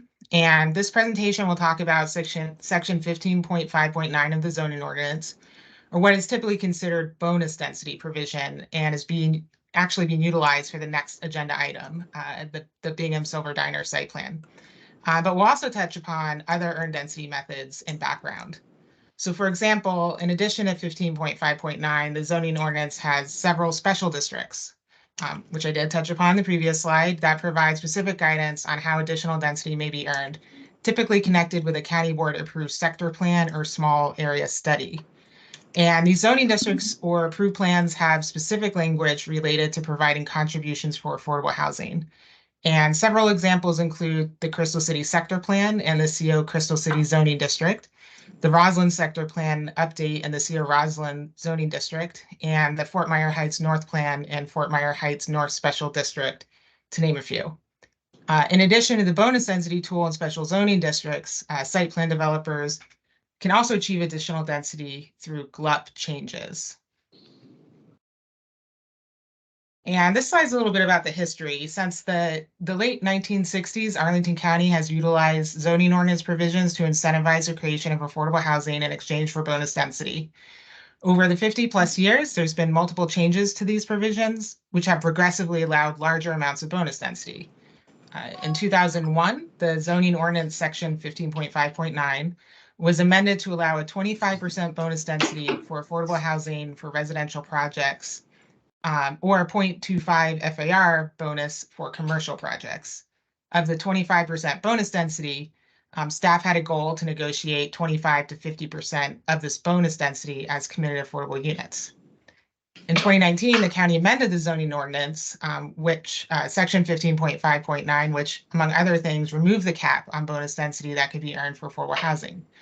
So this meant that projects can now earn over 25% bonus density for contributions related to affordable housing, but also for contributions related to other community benefits, like public open space or community facilities, or other public priorities. And then for the other ways to earn density, such as the CO Roslyn or CO Crystal City and others, those were primarily developed in the last 10 or 15 or so years. There's also an affordable housing master plan recommendation, which was approved by the county board in 2015, to integrate affordable housing goals and policies into county sector plans and other county planning efforts. So additional density is negotiated solely in response to the applicant requesting this additional density, which then per our ordinance must be earned. So once requested, community benefits packages are proposed, with affordable housing being one component of the package. And this package is a proposal by the county manager, which ultimately would be considered by the county board for approval. So the value for affordable housing takes into account affordable housing goals, as well as other plan goals, such as transportation, open space, and others. So in other words, an affordable housing value is assigned as part of the total community benefits package. And the total community benefit value is often acquired through the use of an appraisal. So in regards to other community benefits that are achieved, for example, in the recently approved Joyce Motors site plan, that included full preservation of the Clarendon Barbershop and funds towards open space and transportation planning in the Clarendon area. And that's actually a picture of the Clarendon Barbershop. Another recent example is the 2025 Clarendon site plan, which was at the former Wendy's site, which included a new public plaza, transportation improvements, and funds towards future open space planning. So staff negotiates an affordable housing mix that can be obtained with the total value apportioned to affordable housing with a focus on family-sized units. More specifically, affordable units are valued by taking the difference between the market rate rents, which are obtained through a comp analysis, and affordable rents, and applying a capitalization or cap rate. So as mentioned, staff focuses on achieving family-sized units with at least half of the total being 2 or 3 bedrooms, and typically through site plans, these are 2-bedroom units, as some developments do not include 3-bedroom units, or there are only a handful, where the 3-bedroom units are located on a penthouse level, which would make them too expensive to provide as committed affordable. In terms of the value per unit, the associated table has some examples of what those can range. Those are recent examples primarily from site plans utilizing that 15.5.9 section. Values in Roslyn, for example, can be even higher than what's on the table. And the per unit value does vary for each project, as the comps used to determine the market value vary on a case-by-case basis. So one aspect of how we look at affordable housing contributions is how the affordable unit value could be leveraged with other sources through our county loan fund investments. So in this hypothetical example, the total community benefits value towards affordable housing is $1.5 million. In this particular area of the county, let's say it's Roslyn, where market units can rent for over $5,000 per unit for a 2-bedroom. The average value per affordable unit, if it were to be on site, is estimated to be about $425,000. That means that about 4 community affordable units could be provided at that value of about $1.5 million. If the same $1.5 million was leveraged through our county loan projects, it could provide approximately 14 affordable units. This is obtained by dividing the average county loan funds per unit, which was about $107,000 per unit over the past 3 years, by 1.5 million. And units funded through our county loan funds are typically affordable for 75 or more years and do contain about 10% or more 3-bedroom units. So this table in this slide shows residential site plans between 2001, when that amendment was made to the zoning ordinance to allow up to 25% bonus for affordable housing, to the present. So it's projects that included some type of bonus or earned density. I just want to make clear it's not all site plans, but just those with bonus or earned density. And it shows that almost 607 bonus or earned density CAF units have been obtained. And then again, as we learned about a few months ago, there is a separate base ordinance affordable housing contribution for the base density. So this table only reflects bonus or earned density contributions. And you'll also see that there were cash contributions of about 26 million due to bonus or earned density that were approved. And the cash contributions are primarily attributable attributable to CO Roslyn and CO Crystal City projects. And lastly, there were commercial site plans with bonus or earned density that have been approved at almost $60 million, which is primarily due to the Met Park and Penn Place approved developments. And I think this is one of the last slides. So it's about how staff takes several considerations into account when negotiating cash or unit contributions, which is done on a case-by-case basis. So first, staff asks if the project is in a particularly expensive rental market, whereas a cash contribution may be better leveraged. But we also look at whether the cash could be utilized for other projects in that general area. We ask how many CAFs would the county receive. Receiving only 1 or 2 CAFs would make it challenging from a compliance and monitoring perspective. We also look at if the project is in an area of the county with comparably few committed affordable units, perhaps Clarendon, or has a recently completed sector plan where more site plans utilizing bonus or earned density may be anticipated. And lastly, we analyze the budget outlook at the time of site plan application or expected project delivery. So I hope this helped explain a little bit about how bonus and earned density contributions work and the factors that go into the staff recommendations. I'm also happy to answer any questions you may have. Thank you, Melissa. Can you tell us, so I know the base affordable housing ordinance is basically like driven by state law that kind of lays out what that needs to look like. Is the same true for the bonus density, or does Arlington have more discretion over that at the local level? There is, I guess, more discretion in terms of the negotiations. However, there is only so much you could do within the zoning tool box that we have. But there is, if the developer requests additional density, then there are certain zoning tools that can help in the negotiations to earn that density. So it isn't, I would say, as prescriptive as the base zoning ordinance is. Okay. And do you know, is the law that governs, like the state law, site plans and what can be negotiated and what can't, is that specific to Arlington and our affordable housing like law at the state level, or is there a like general Virginia law that covers for all counties? Here's how site plans are negotiated, and we just follow that. So I may, if I'm understanding correctly, with the base ordinance, it is my understanding that that really is applicable to Arlington due to our structure of government. And I don't know enough about your other question in terms of how we earn bonus and earn density. You know, that a lot of that is outlined in our general land use plan, and those special districts lay out the zoning tools to help achieve that. Other localities may have similar type tools, just not sure. Okay, and the reason I ask is because I think one of our legislative priorities is specifically about being able to negotiate, have more authority to negotiate for site plans.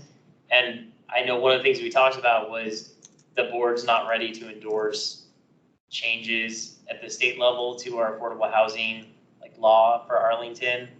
And if that authority is part of that law, then it's likely that the board would not be receptive to this legislative priority either. So I'm trying to see, is that one and the same, or are we talking about two different authorities that come from different laws at the state level? Yeah, I think it's two different authorities. So the base ordinance, you know, that one really is, you know, would enable, would require state enabling legislation. Our bonus and earn density is more local, and I think, you know, changes to that would be local county board changes. Okay, other questions? Yeah, go ahead. When you all arrive at the sort of the allocation of the community benefits package, do you all disclose that to the developer? like you say, we're valuing this park contribution at $500,000, and so your affordable housing is 1.5 million, and we think that's 8 units. Is that, I mean, do you get that precise? And Yes. Okay, can you share that with us so that we could know, okay, staff thought that among all these community benefits, this is what housing was in this particular situation. Yes, so there was a slide that did have kind of the ranges of the value per unit for affordable units. And so usually it's there's a total value, and then it's a negotiation between, how many units can that total value obtain, and also based on the unit mix. And then generally, the developer and county staff would agree on that number. But I think as the next site plan will show too, I can give you some of those total numbers if you like, when we get to the next item for the Bingham Silver Diner site plan as well. And I think, Melissa, as part of that, like, I remember this came up during Amazon's, was that Penn Place development, that there were a lot of questions around what was the value of like the school that was being put in, and what was the trade-off with the affordable housing contribution. And I don't think we got a lot of specific answers on how that overall calculation was developed, just that like, this is what staff feels is what's best for this project. Is that level of detail something that the county can provide when it provides briefings to like the Housing Commission or other commissions? Melissa, let me jump in, and because I got a long history with this. Sure. Over the years, housing commissioners, planning commissioners, and people in the community have wanted to know more about the negotiations as they're going on. And what I want to just bring to your attention is that, although some staff are involved in that work, they're doing it on behalf of the board.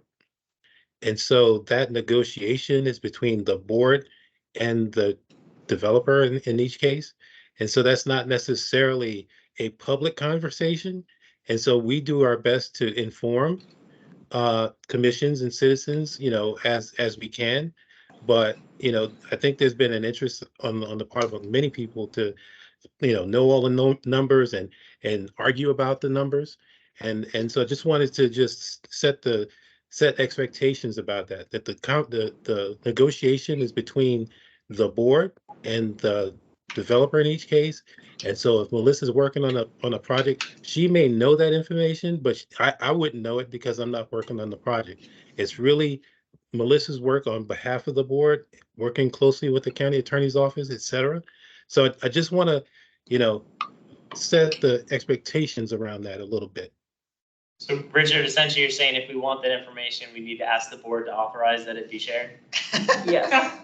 Got it. Well, there's, I don't know, obviously after the site, after the staff report is put out and, it's clear what is being discussed, I think, there's an opportunity to talk about those things. But to get into the minutia of, how did you value this and why did you discount for that? I mean, that is basically negotiation. And again, that's between the board and the developer, and we're not necessarily players in that way. And we, provide information to the board as those negotiations go on. But it's not, we can't have 230,000 Arlingtonians at the table at the same time, I guess is the bottom line. It would certainly be challenging. Well, yes.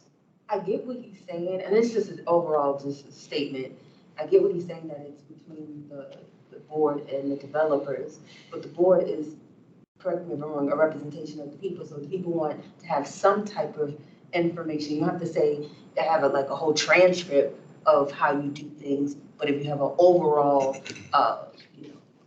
outlook on how things, what was the process, I don't see how that is not possible, being that you are a representation of the people. So it's not, there's no private, you know, I mean, you have your, you know, private conversations, but when it pertains to public information or dwellings, housing, anything that involves the development of Arlington, there should be some type of insight in that process by the people. And I think Richard's point is not necessarily disputing that, but just saying you're asking the wrong person for that information. Like, you want it, you need to go to the board and have them say, yes, publicly disclose all the details and the nitty gritty of the negotiation.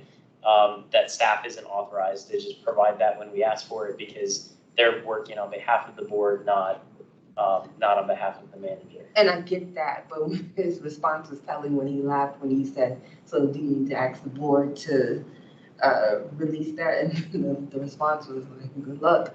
So it was like, it's like, why is it so secretive? I have a follow-up question, Go ahead. if I may. I think, I'm not sure that I agree with the way that it was presented. You know, I understand that maybe those negotiations are private, but once they're established, I think that this commission, as the chief housing advisor, should be able to at least see what decisions were made, regardless of if we can say, you know, we agree with that or not. We can have follow-up conversations with county board members, but I do think once the package is put together, as the housing commission, we should be able to say, we should be able to see that and review it.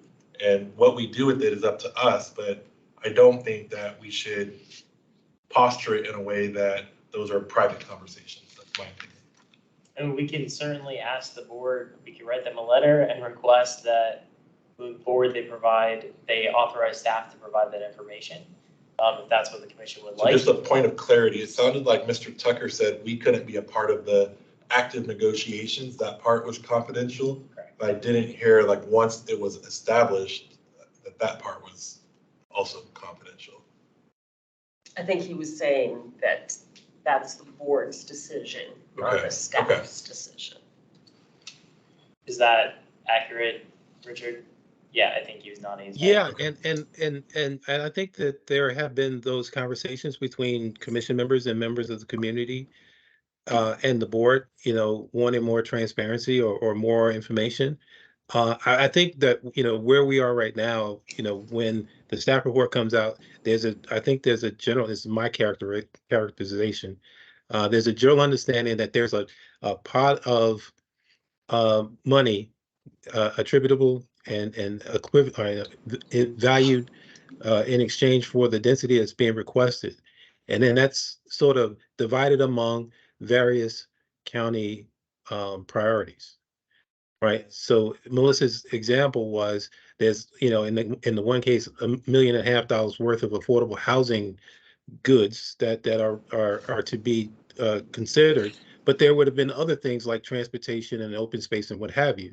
And so when the staff report is out, there's an understanding that the overall pot might have been $4 million or $3 million or whatever. Some of that would go towards affordable housing and some of that would go to these other things. So I think that that's what the staff report tells us. You know, now how exactly we arrived at every dollar down to the penny, that may not be evident, but that we're trying to give you the overall picture in the staff report. Thank you, Richard. Other questions, comments? Last thing. We'll go with you and then Paul and then Doris. Very quickly, could we get a copy of your presentation? Oh, yeah, I think, Alex, oh, sorry. I think Alex posted on the website. It'll be posted to the website tomorrow. Thank you. Thank you, that was great. Doris? Yep. First, I wanted to ask, so this particular site plan, this is a private deal, right? And they're just asking for. Oh, Doris, this was just an example in explaining the bonus density process. Oh, no, but what I'm asking is about the process, okay? Okay. The question is, when a site plan is a private deal, then the leverage is different, right, for the commission, because if it's one that is going to use AHF funding, then there's more leverage, correct, in being able to negotiate with them? Yeah, so this was just an informational overview on how kind of bonus or earned density works for those market rate projects. Correct, when developers are seeking our county loan funds, you know, they may seek bonus or earned density, but there's also a lot of other leverage, financial and otherwise, for those projects. So if they're using Arlington County funding, Yeah, the county has a lot more then leverage. there's more leverage for the county. Yeah, and strengths. That's all. Yep. Yep, Katie. I would just agree that I would like to see more information on the specific cost breakdown. So if we could submit a request to the county board, might as well ask. We can. Does the commission want to, I mean, if someone wants to make a motion, we can vote on that. I could also just have a conversation with Matt and bring that up. Just start So with that. we can handle it different ways, but, Okay. okay, I'll take that as an action.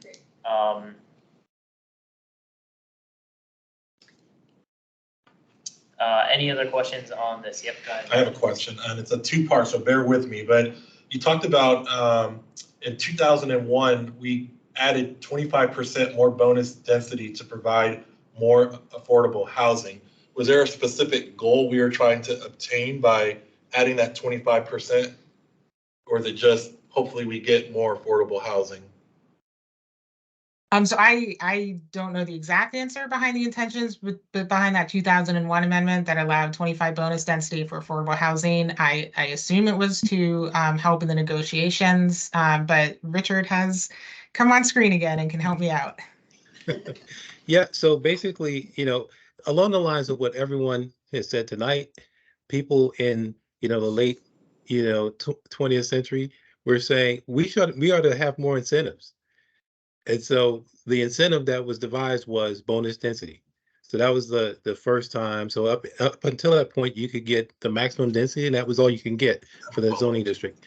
Bonus density was put in place to incentivize more affordable housing and other community goals. And it was capped at 25% because there was I guess, a concern that, you know, unlike where we were in 2019, you know, there was a concern about having too much density or unlimited density.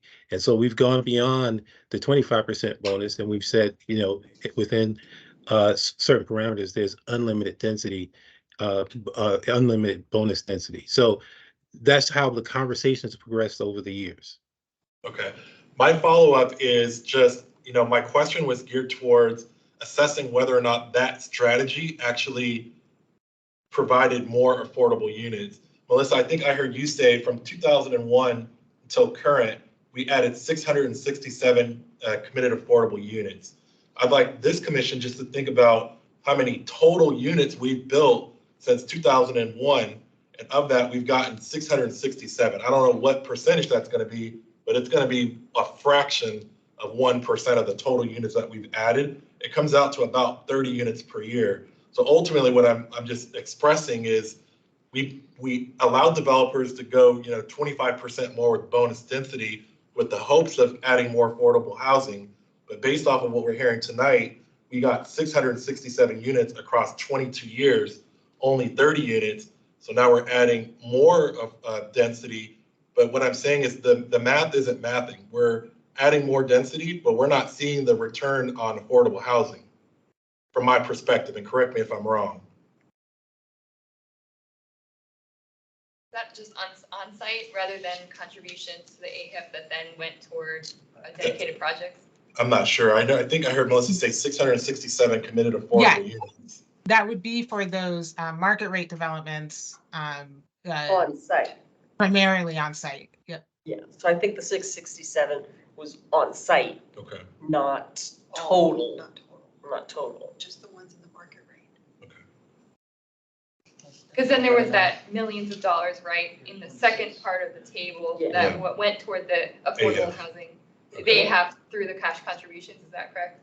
But to piggyback on Michael's, the one thing I do wonder if we should look more closely at is there something that we can do to the or recommend to the existing ordinances, since the bonus density is an Arlington thing and not a Virginia legislative thing, that that either increases the amount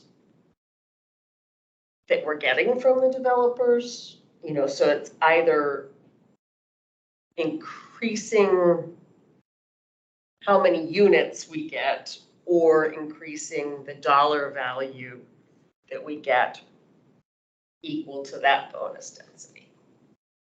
So does that make sense? I don't know quite how to do that. I don't know quite how to do that, but. So I think going back to our previous discussions, maybe I think the July meeting about the affordable housing ordinance and the state law, and Mike, I think you and a couple others had brought up wanting to revisit that and look at, how do we get a better deal for the Arlington community than what we have been getting. Times have changed, the ordinance and the law has not.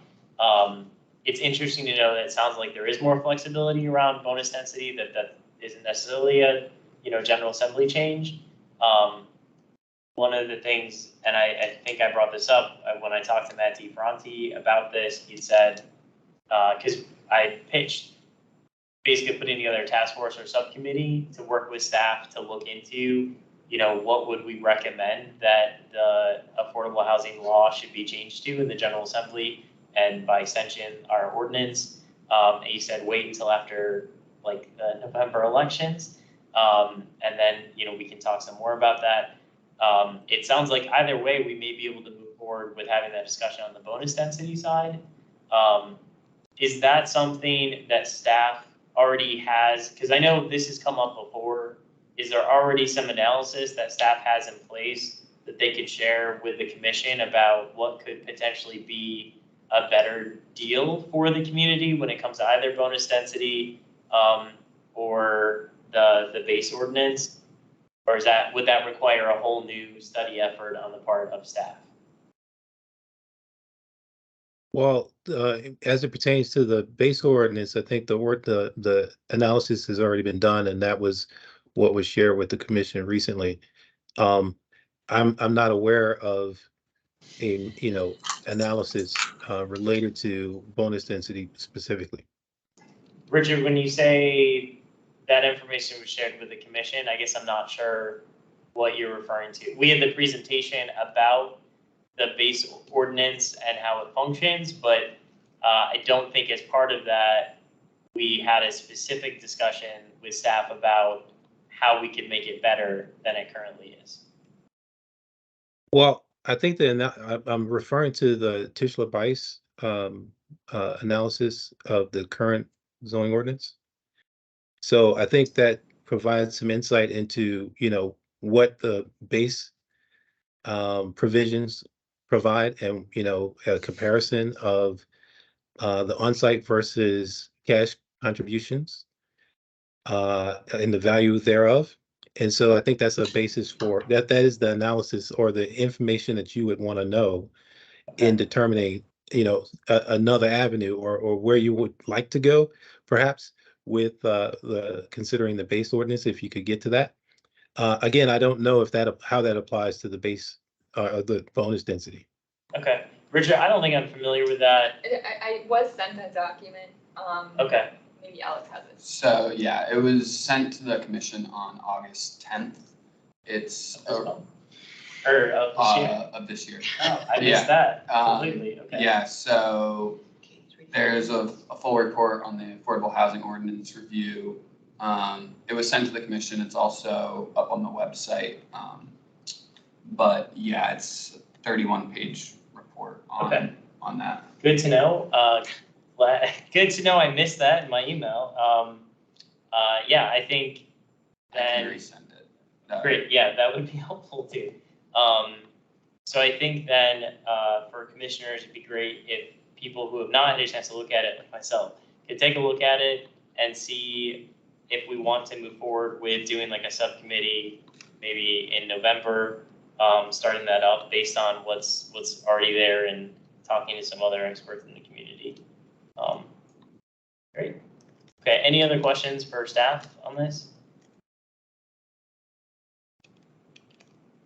Okay, well, thank you so much, Melissa and Richard, for providing that information to us, and also alerting me to this other analysis that I didn't know about. And I think our next item is the Bingham Silver Diner site plan. Yes, All right, and so I was just going to introduce, we have with us David Tarter, who's representing the applicant for this. I think he has a short presentation, and then I have a short presentation before turning it back to you, Chair Macbeth, if that's okay. So David, I think you could begin if. All right. Sounds good. I'm Dave Tarter. I'm an attorney with Tarter Nova Law, and I'm delighted to be with you this evening and frankly to hear your conversation earlier this evening about affordable housing. So I represent the developer of Bingham. I'm drawing a blank here. Bingham Center, sorry, the old Silver Diner site. I think you're quite familiar with it, but I'd like to show you a presentation and take you around the site and then talk to you a little bit about affordable housing. So I'm going to try to share my screen right now. And let's see if I can pull this back up for you all right now. Let's see.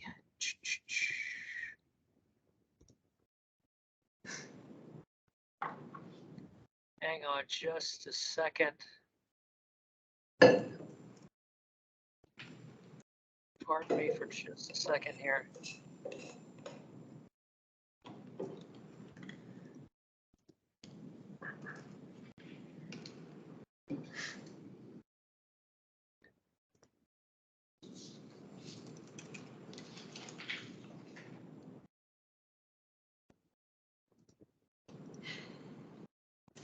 Bruno, can you pull up the slide right now? Would you be able to pull that up? I'm having difficulty getting it on screen. I'm talking to our architect right now and see if we can pull that up. If you could share the screen. Do you have the presentation, Bruno? Yes, give me 30 seconds to pull it up. I'm going to ask you just to scroll through it. In the meantime, while you're doing that, I'll cut to the punchline. The county is a great negotiator. I know you all were talking about that earlier, but being on the other end of this, I can assure you that they are very thorough and represent the county and the people's interests quite thoroughly and quite competently. So anyway, we're going to pull up the screen. I'm going to tell you a little bit about it as we're waiting for that to happen. This is the Silver Diner site, and I imagine you all are familiar with that as well. It's a site that's a long time coming. This case and this project have been years in the making. It's a complex consolidation and land swap. And so what's happened is ultimately this triangular shaped property was carved up into two triangles, which we're keeping right now. And let's go ahead and maybe we can pull that up. Can you all see the screen right now? Yep. Yes. Great. Let's go on to the next slide, Bruno. And Bruno's our architect. He's going to help us if we have any questions about architecture and the like. Let's go up one more. So this is the site. This is Clarendon Circle at the top of the point of the yellow triangle. It is a larger site that was consolidated with a number of smaller parcels and then swapped with the Joyce Motor site for them to have a rectangle, and we've got the two remaining triangles. And so it's been years in the making. It's pretty complicated putting this together, but we're delighted to come before you tonight and explain a little bit more about what we're hoping to do. Next slide. So right now, again, these are probably slides you're familiar with, but it's essentially a 1950s style development with lots of asphalt, lots of parking, surface parking, not very nice sidewalks, limited street trees, street lights. This is the kind of project where you would drive next door instead of walking because it just doesn't feel right. It's dangerous, and we're going to change all that. Let's go on to the next slide. Very dangerous. It's so narrow. So this is This is just some more of what you know was already there. Let's go on to the next slide. So this is our project, an aerial view. At the kind of bottom across the street, you can see Northside Social, and to the right, you can see our multifamily residential project, and to the left is a hotel. That's right, a hotel, the first hotel in Clarendon. I think the only hotel that might be in Clarendon. So we're very excited about that, to bring some new life, some new activity to this gateway to Clarendon. Next slide. Just a little bit of the details as well. We've got 229 hotel units. Parking is 0.34 ratio. Multifamily residential with 290 residential units, and approximately 16,000 square feet of retail, ground floor retail space. Next slide. So I alluded to this just a moment ago, but the site doesn't really have any streetscape, and it's very tight there. So the areas in green, which amount to about 38% of our site, will be given over to the county for wider sidewalks, proper streetscape, street lights, a new 10th Road North, a new alley. So that's one of the constraints we're trying to work with, or have worked with, is a very tight site that's gotten tighter to the tune of about 38% to accomplish some of the county's long-term goals.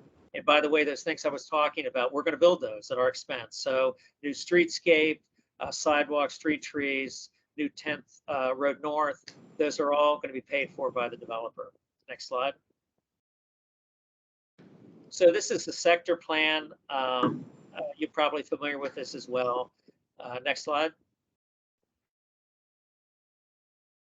This deals with some of the tapers. We taper along 10th Street North as prescribed in the sector plan. Next slide.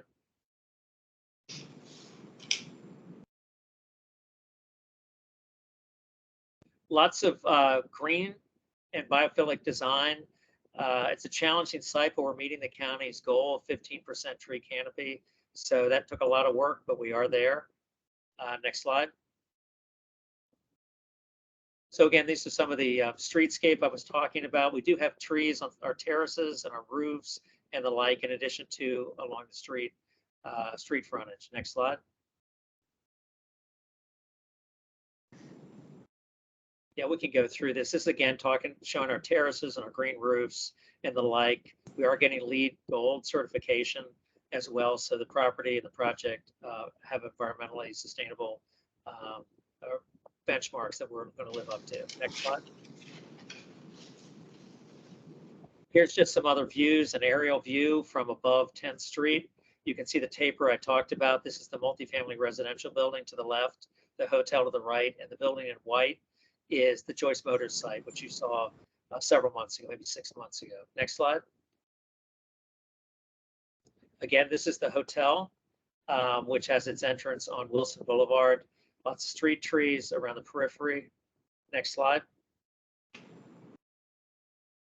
Another view of the hotel, which will have outdoor seating, cafe, and the like, to try to bring people inside and bring people outside and just really create a nice walkable experience that the whole community can enjoy. Next slide. This is a multifamily. It's at the intersection of 10th Street and Wilson Boulevard. We think it's a very prominent corner, and we've tried to address that with, we think, a very nice architecture. Next slide. And this is a close-up of 10th Street, the 10th Street multifamily residential. As you can see, masonry, black metal window frames and the like that are evocative of kind of a post-industrial look. Next slide. So this is, I was talking earlier about sustainability. We've got lots of sustainability features. I won't go into them right now, but we do have a number of aspects of our project, including EV charging and the like, that are very environmentally sustainable. Next slide.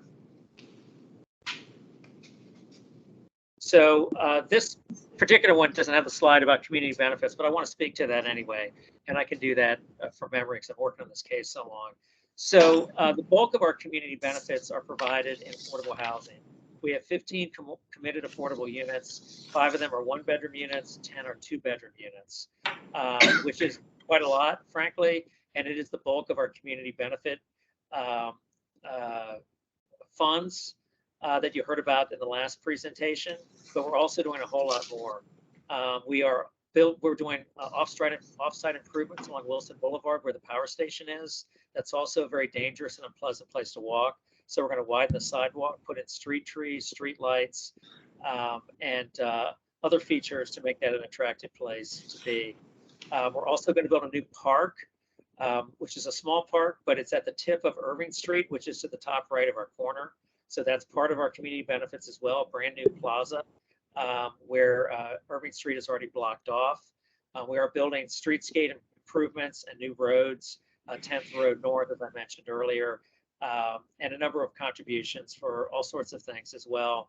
But the bulk of our contribution for community benefits is for committed affordable housing units. So we're very pleased about that. And with that, I think I'll turn it over to Melissa, and we'll be glad to answer any questions you might have.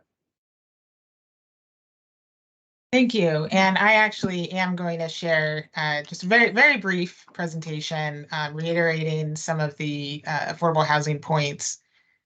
Just one moment while I pull that up. Okay, hopefully everyone can see. Yes. Yep. Okay. So first, I won't belabor this. The applicant David just went through this, but the plans are to build a hotel and 290-unit multifamily building with ground floor retail, and it's in the Clarendon sector plan area. So in terms of the affordable housing program, the applicant will contribute either 1.1 million cash contribution to our AHIF loan fund, or provide 10 units on-site, 14 off-site nearby, or 15 off-site units due to the base ordinance.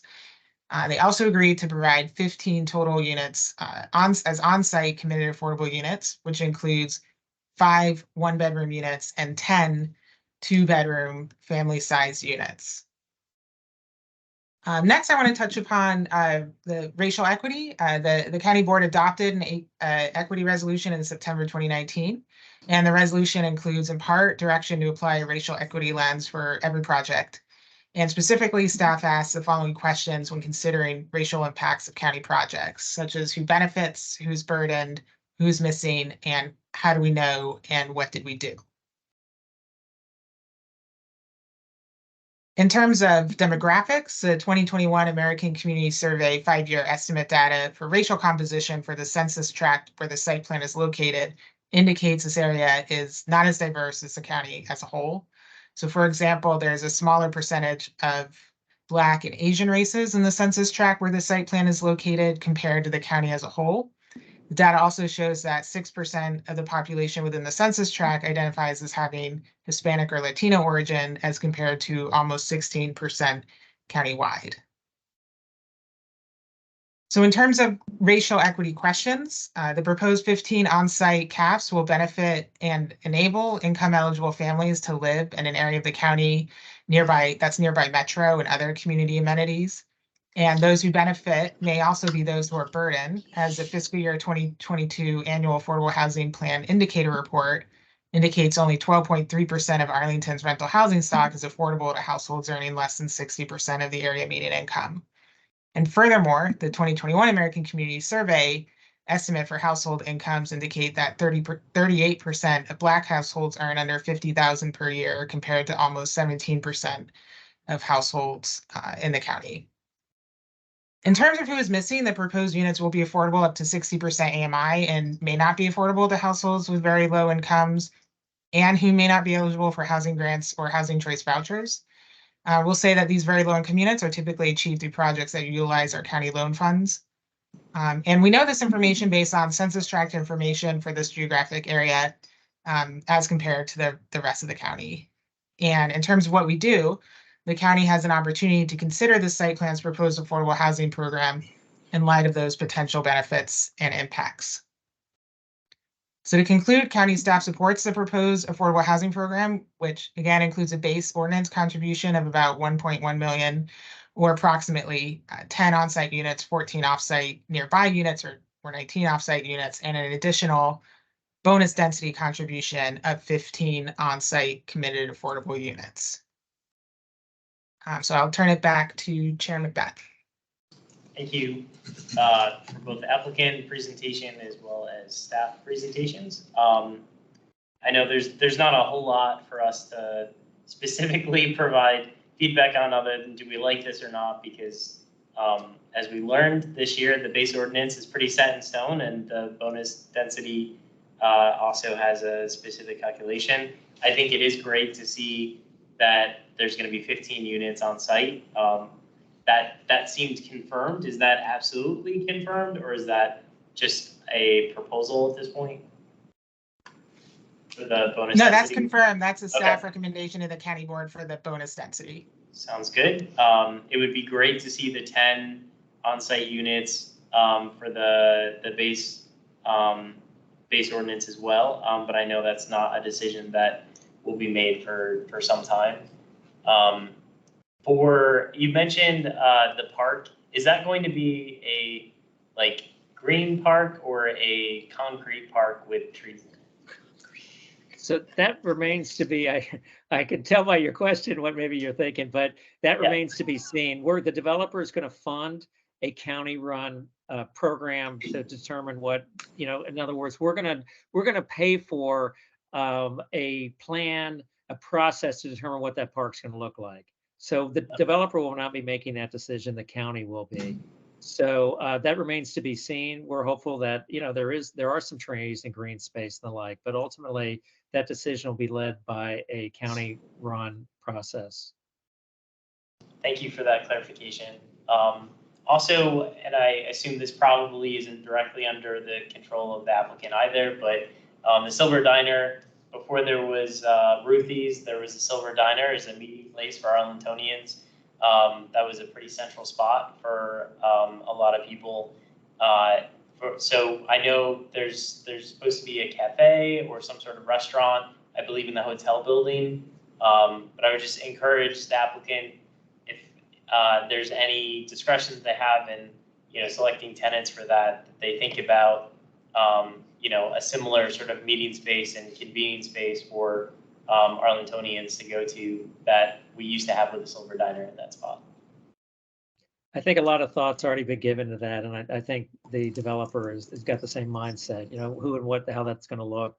But I think the notion of creating a space that's, kind of funky Clarendon, that's reflective of the neighborhood and the neighborhood's history, I think is what they're thinking about. Other comments or questions? Go ahead, Paul. A couple of questions. First of all, who is Bingham Center Holdings? Who the people? So the developer, Tom Schultz, is on the call right now. The project is named after someone named Mr. Bingham, and I don't know, Tom, if you want to go into any of that, but Tom Schultz, who owns Garfield Park, is one of the owners, and then he has partners at Donahoe companies who are also on the phone.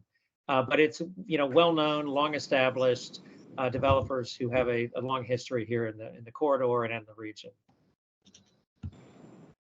Okay. David, I'm not sure I heard the gentleman's question, but was it about where the name came from? Well, not really. What's that? I kind of went off. I'm sorry, excuse me, I'll stop talking.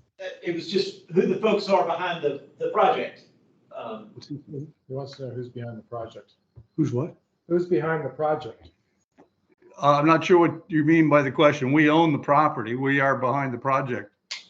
We being TCS Realty Associates, Tom Schultz, we've been developing up in the corridor for many decades, and I'm not sure I understand the question, but we are the owners.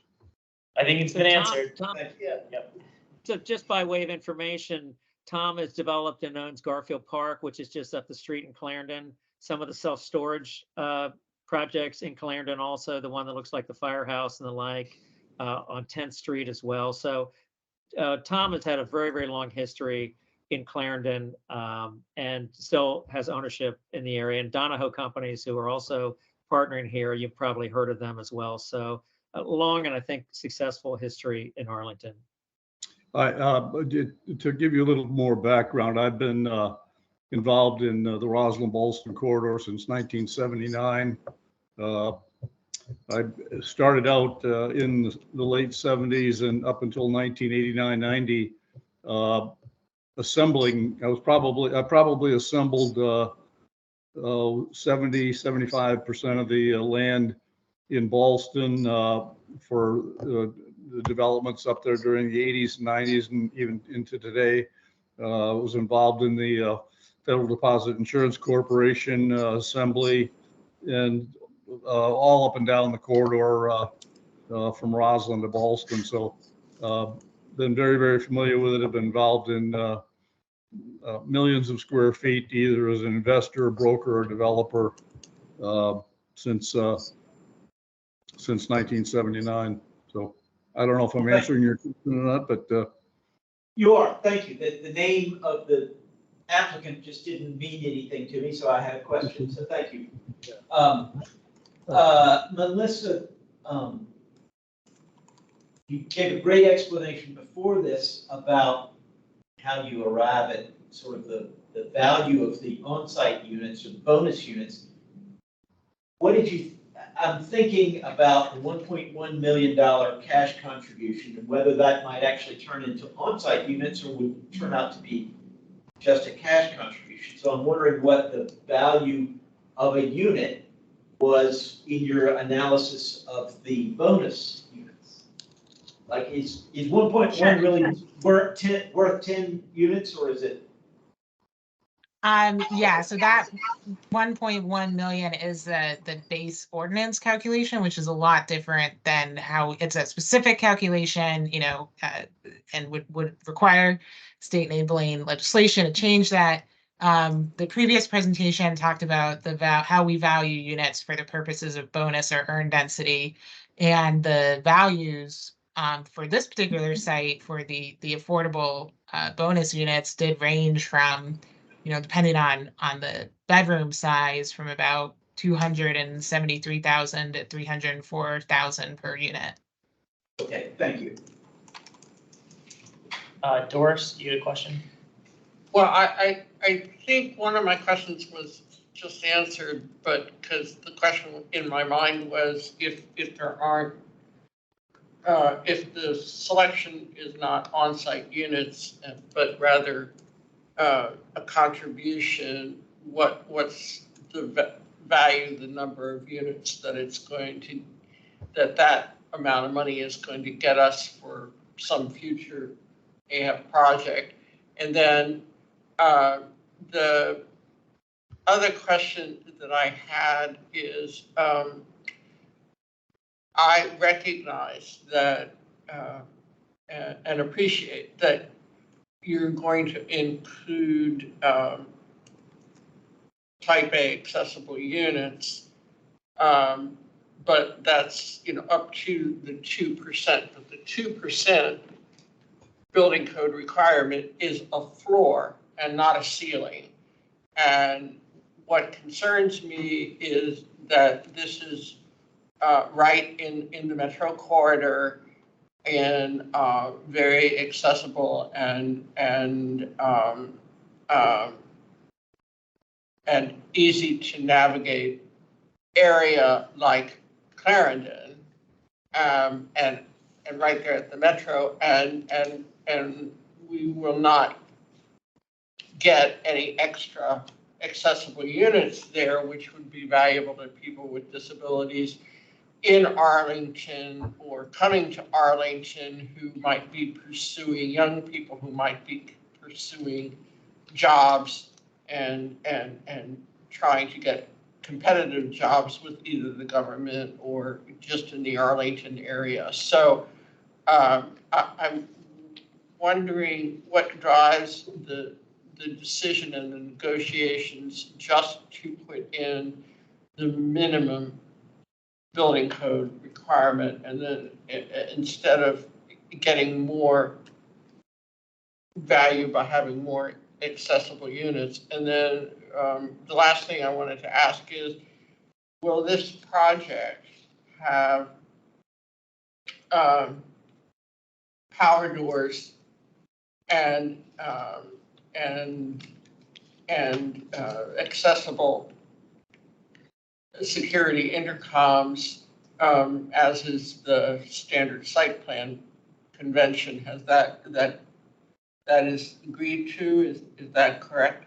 And the last thing that I wanted to note is, or ask is, what other accessibility features are in this project, particularly the hotel portion of the project in terms of number of accessible hotel rooms out of the total.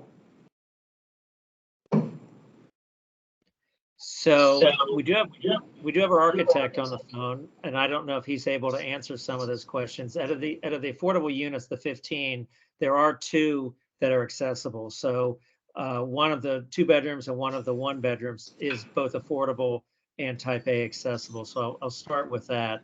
And I don't know, Bruno, if you have anything to say about the hotel, for example, the accessibility and the like of the hotel. Yes, hello everyone. Good evening. For the hotel, I believe, and I want to make promises, but I believe it's also 2%. We're still under the schematic phase, so we haven't really laid out all those units. But of what we had, I believe it was 2%. If you give me a couple more minutes, I can actually give you an answer.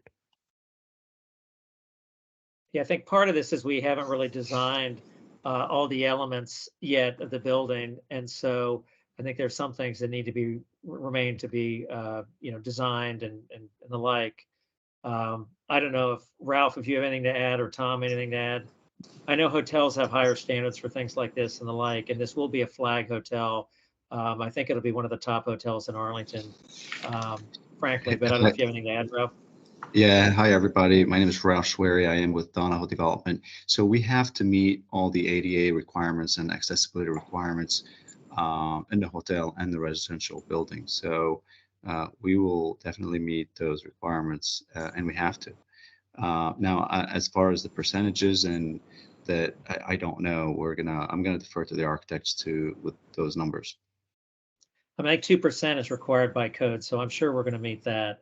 And so, I don't know what other features there might be. It may be that we don't have that information at our fingertips, what other features might be added on top of that. But at bare minimum, certainly will comply with all aspects of ADA. And as a hotel, the flag that's going to run, I don't know if you guys want to say who the flag operator is for this at this point, or maybe it's not determined, but I would just say it would be a nationally known hotel that will have the standards of, this hotel chain that you all have heard about, and will operate accordingly.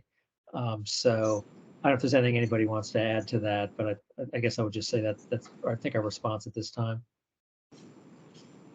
Okay, thank you. So I'm gonna cut off questions there. And do we have a motion? So move. To recommend approval. Okay. A second. Okay. Do we have any specific things other than just incorporating discussion that we want to add to it? Just, okay, let's go with incorporating discussion. We'll massage the language later. So let's do a roll call vote on a motion to approve. Okay. I'll start with myself. Commissioner Macbeth votes yes.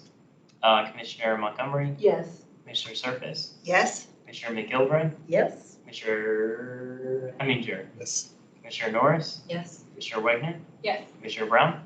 Yes. Passes unanimously. Great. Thank you very much to the applicant and staff for that presentation. Can I ask, I'm not Thank you very much. Thank you, folks. Thank you, everyone. Thank you. Thanks. Thank you, everybody. So, Doris, I think, Did you say you're having power doors?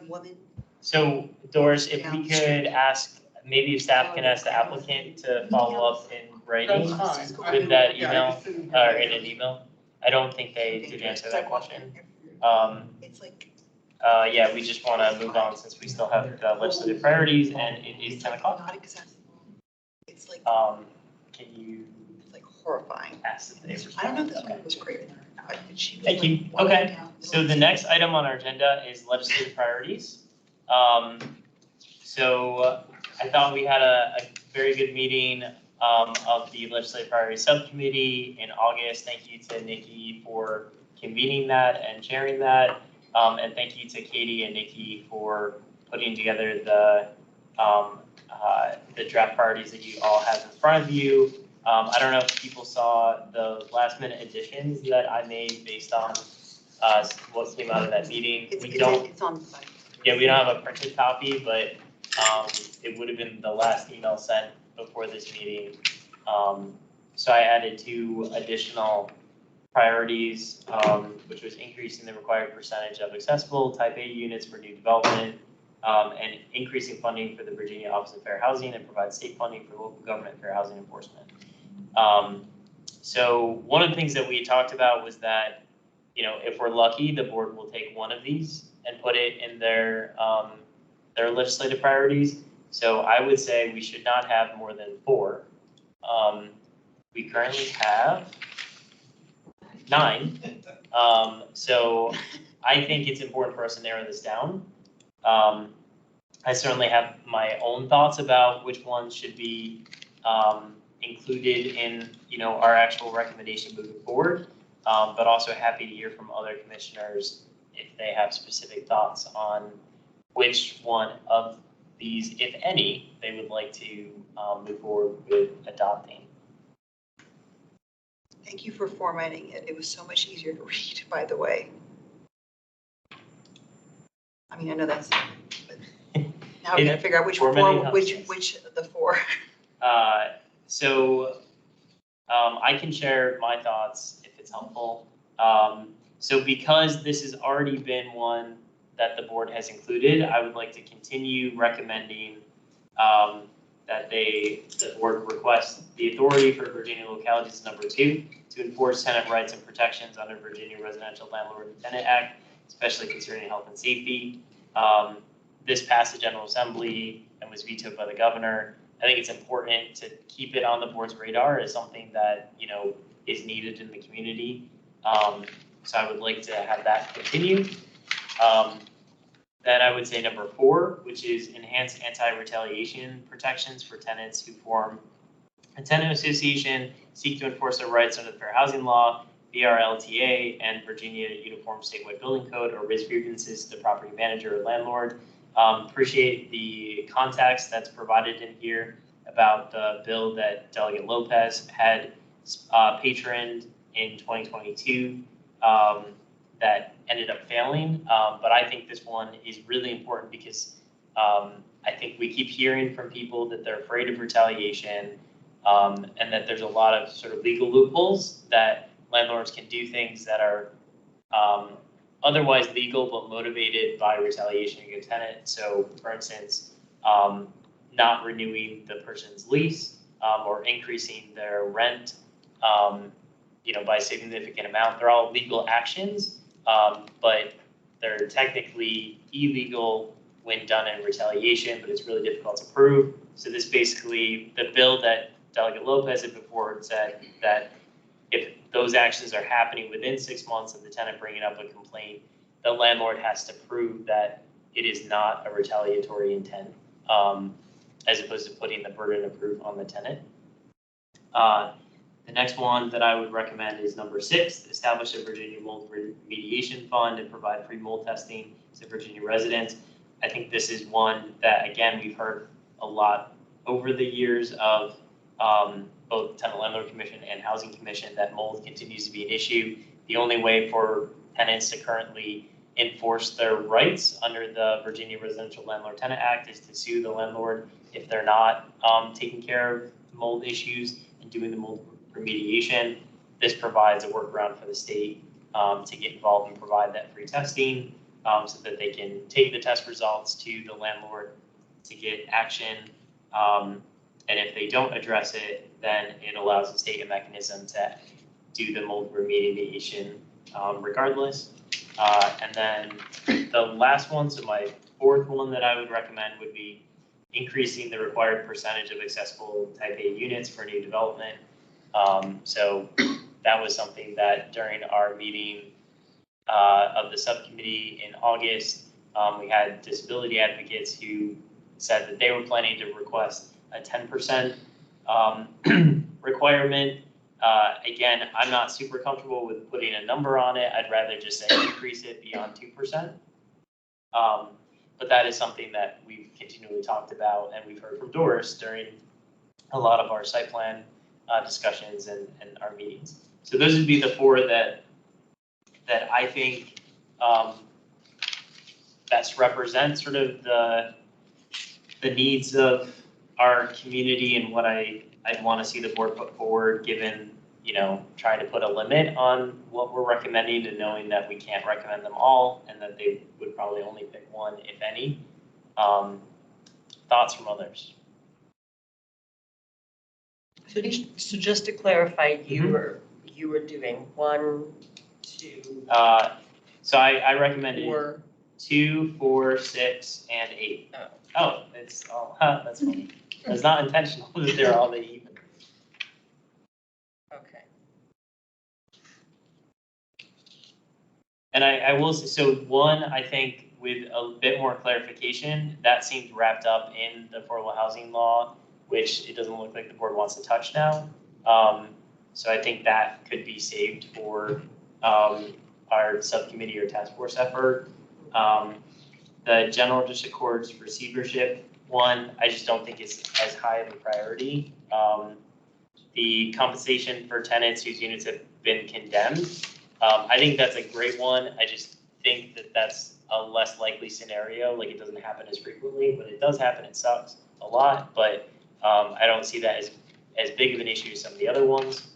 Number 7 is similar to the mold remediation fund, but this is just adding it to the building code. I felt like the fund was a better way to address that than adding it to the building code if I had to pick between the two, because I knew that I want to include one of the mold ones. And then number 9, which is increasing funding for the Office of Fair Housing at the state level, as well as providing funding for local governments. I think that's great. I just had to cut somewhere. That was one of the ones that I got. I like your 4. Like selling your children, though. What'd you say? You're like selling some of your children. I know, right? I mean, fair housing's my jam too, so that was tough. But I think the funding ones, the board is less likely, in my view, to do the funding ones. At least if you look at their priorities tend to be around like authority or like specific like law changes as opposed to more funding for this. At least in the housing space. So I feel like we're less likely to get them to adopt that one. But that could just be me rationalizing the decision that I made. Can you put the other ones on the back burner for another time? Oh, yeah. It's not like we're gonna, burn these after. So we can certainly, the ones that we don't include, or, I mean, if you guys wanna go with all 9, we can do that, or 8 or 7, but I do think it makes sense to limit it. Or do you put like which ones you think are most important at the top? And then That's what I was gonna say, is do you also put them in some sort of priority? If we pick the 4, then put them in priority. But I think you're saying add the 5. at the bottom. But it's like, these are lesser priorities. I feel like in effect, that's almost kind of saying, like, don't worry about these. Like, we just want to include them, but you don't have to worry about them. They would read it though, at least, wouldn't they? Maybe. I don't know how they work. We could take that approach. Again, I feel like the more that we give them, the less, it's going to be harder for them to zoom in on the ones that we think are most important. But if a majority of the commission wants to do that, we can do it. As far as priority of the 4, I could make up a priority right now. I hadn't given it much thought. But I would probably go with the one that they already have as the top one, the Virginia localities to enforce tenant rights and protections, just because they've already adopted one. We want to encourage that behavior and stick with that. Then I would probably say the accessible units, then the anti-retaliation, and then the mold fund. But I'm just kind of spitballing with that priority. Sounds good to me. Yeah.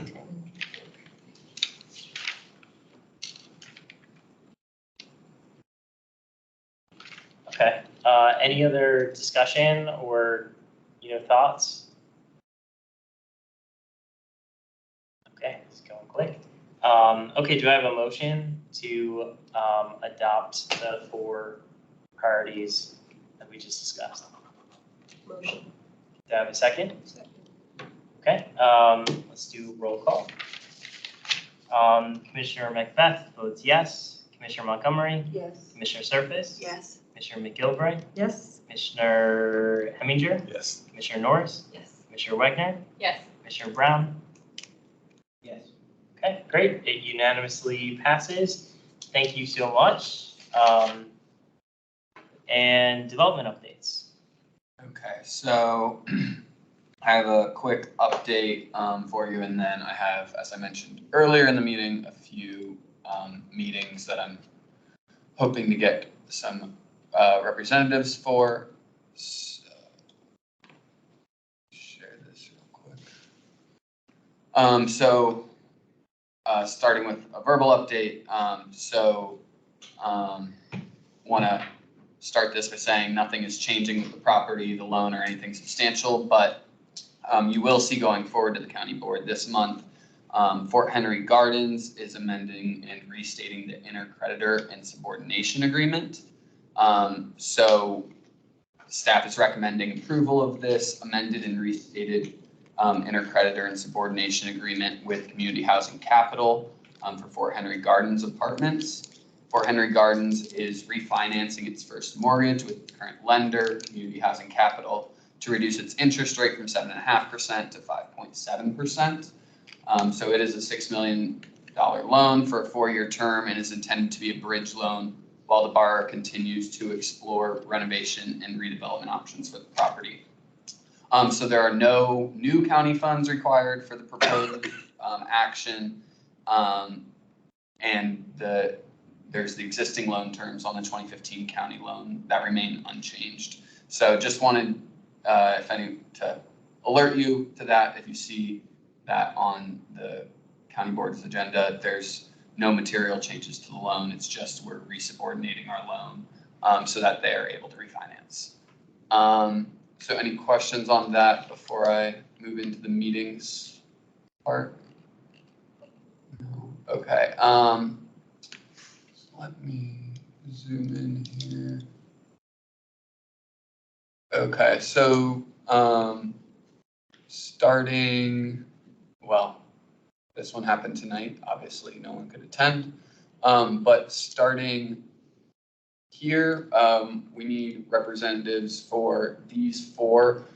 River House LRPC. So River House is going to be a site plan, but it's actually it's a very large scale site plan with many different buildings and sites to it. So that's actually going through the Long Range Planning Commission before it even goes to the Site Plan Review Commission or committee. So there's kind of 2 long range planning processes with that. So there's a meeting on that one on September 27th at 7 p.m. that we're looking for a rep and an alternate for. I can take the Clarendon Presbyterian. Oh, I was gonna take that one. I think we all were. This is a popular one. And one could be the alternate as well. Well, I was gonna say, so what date, do you have a date? So unfortunately for those 3 special GLUP studies, there are no dates decided yet. I did let planning know it's easier to get representatives when we know the date. But yeah, I guess that's why we have the alternate there, just in case it doesn't work out. I can do this on the Margaret, are you? Well, just so SIDSAC starts reviewing applications, and so every Wednesday in October and the beginning of November is SIDSAC. So I'll do it if it's just not a Wednesday. Yeah. Well, I was saying, would you be okay with me doing the Clarendon Presbyterian? Yeah, I might go anyway if Okay. you can just, because there's a personal interest there. Yeah. So should I put you? Put me as an alternative. Yeah. Okay. And I'm happy to, consult and collaborate with, I know Katie, you have an interest in that as well. Everybody wants to go to that one. Yeah, we were at the town hall meeting for it, and yeah. Yeah, and it was a little huge. Yes. Yeah. So yeah, happy to work with you both and appreciate appreciate your willingness to let me serve in this spot, but if I have a conflict, I think. And just, how do we double check when it gets scheduled for? We'll send out an When, email. yeah, there will be an email sent out and then, But will it just be to who's designated and the alternate, or will it be to everybody? I will definitely get it and then I will send it out to the rep and the alternate. Okay. But you can also subscribe to, I think it's planning Planning. emails and then you'll get every meeting update, through that way, so. Well, do that. okay. Can you also make sure that Katie gets the one for Clarendon Presbyterian as well? Yes. Okay. Um, And then I'll legitimately volunteer for Millwood. okay, Melwood. And then I would also add, these special glove studies, they are something that precedes the SPRC. So it is another way to really get the foot in the door early, and affect what the policy is gonna look like for that study area. So we have Margaret for Melwood. Is there anyone that's interested in the River House Long Range Planning Commission? That's, River House is, so that is, it's like a little north of Crystal City. that's where the units are, that they're. Yes, there are some off-site units at River House that we heard site plans about recently. JBG submitted a few site plans that they brought forward, where they were doing off-site units at River House. Oh, okay. Okay. But they are looking to redevelop the broader site. Yeah, we heard about, The yeah, one like up the hill. You see them.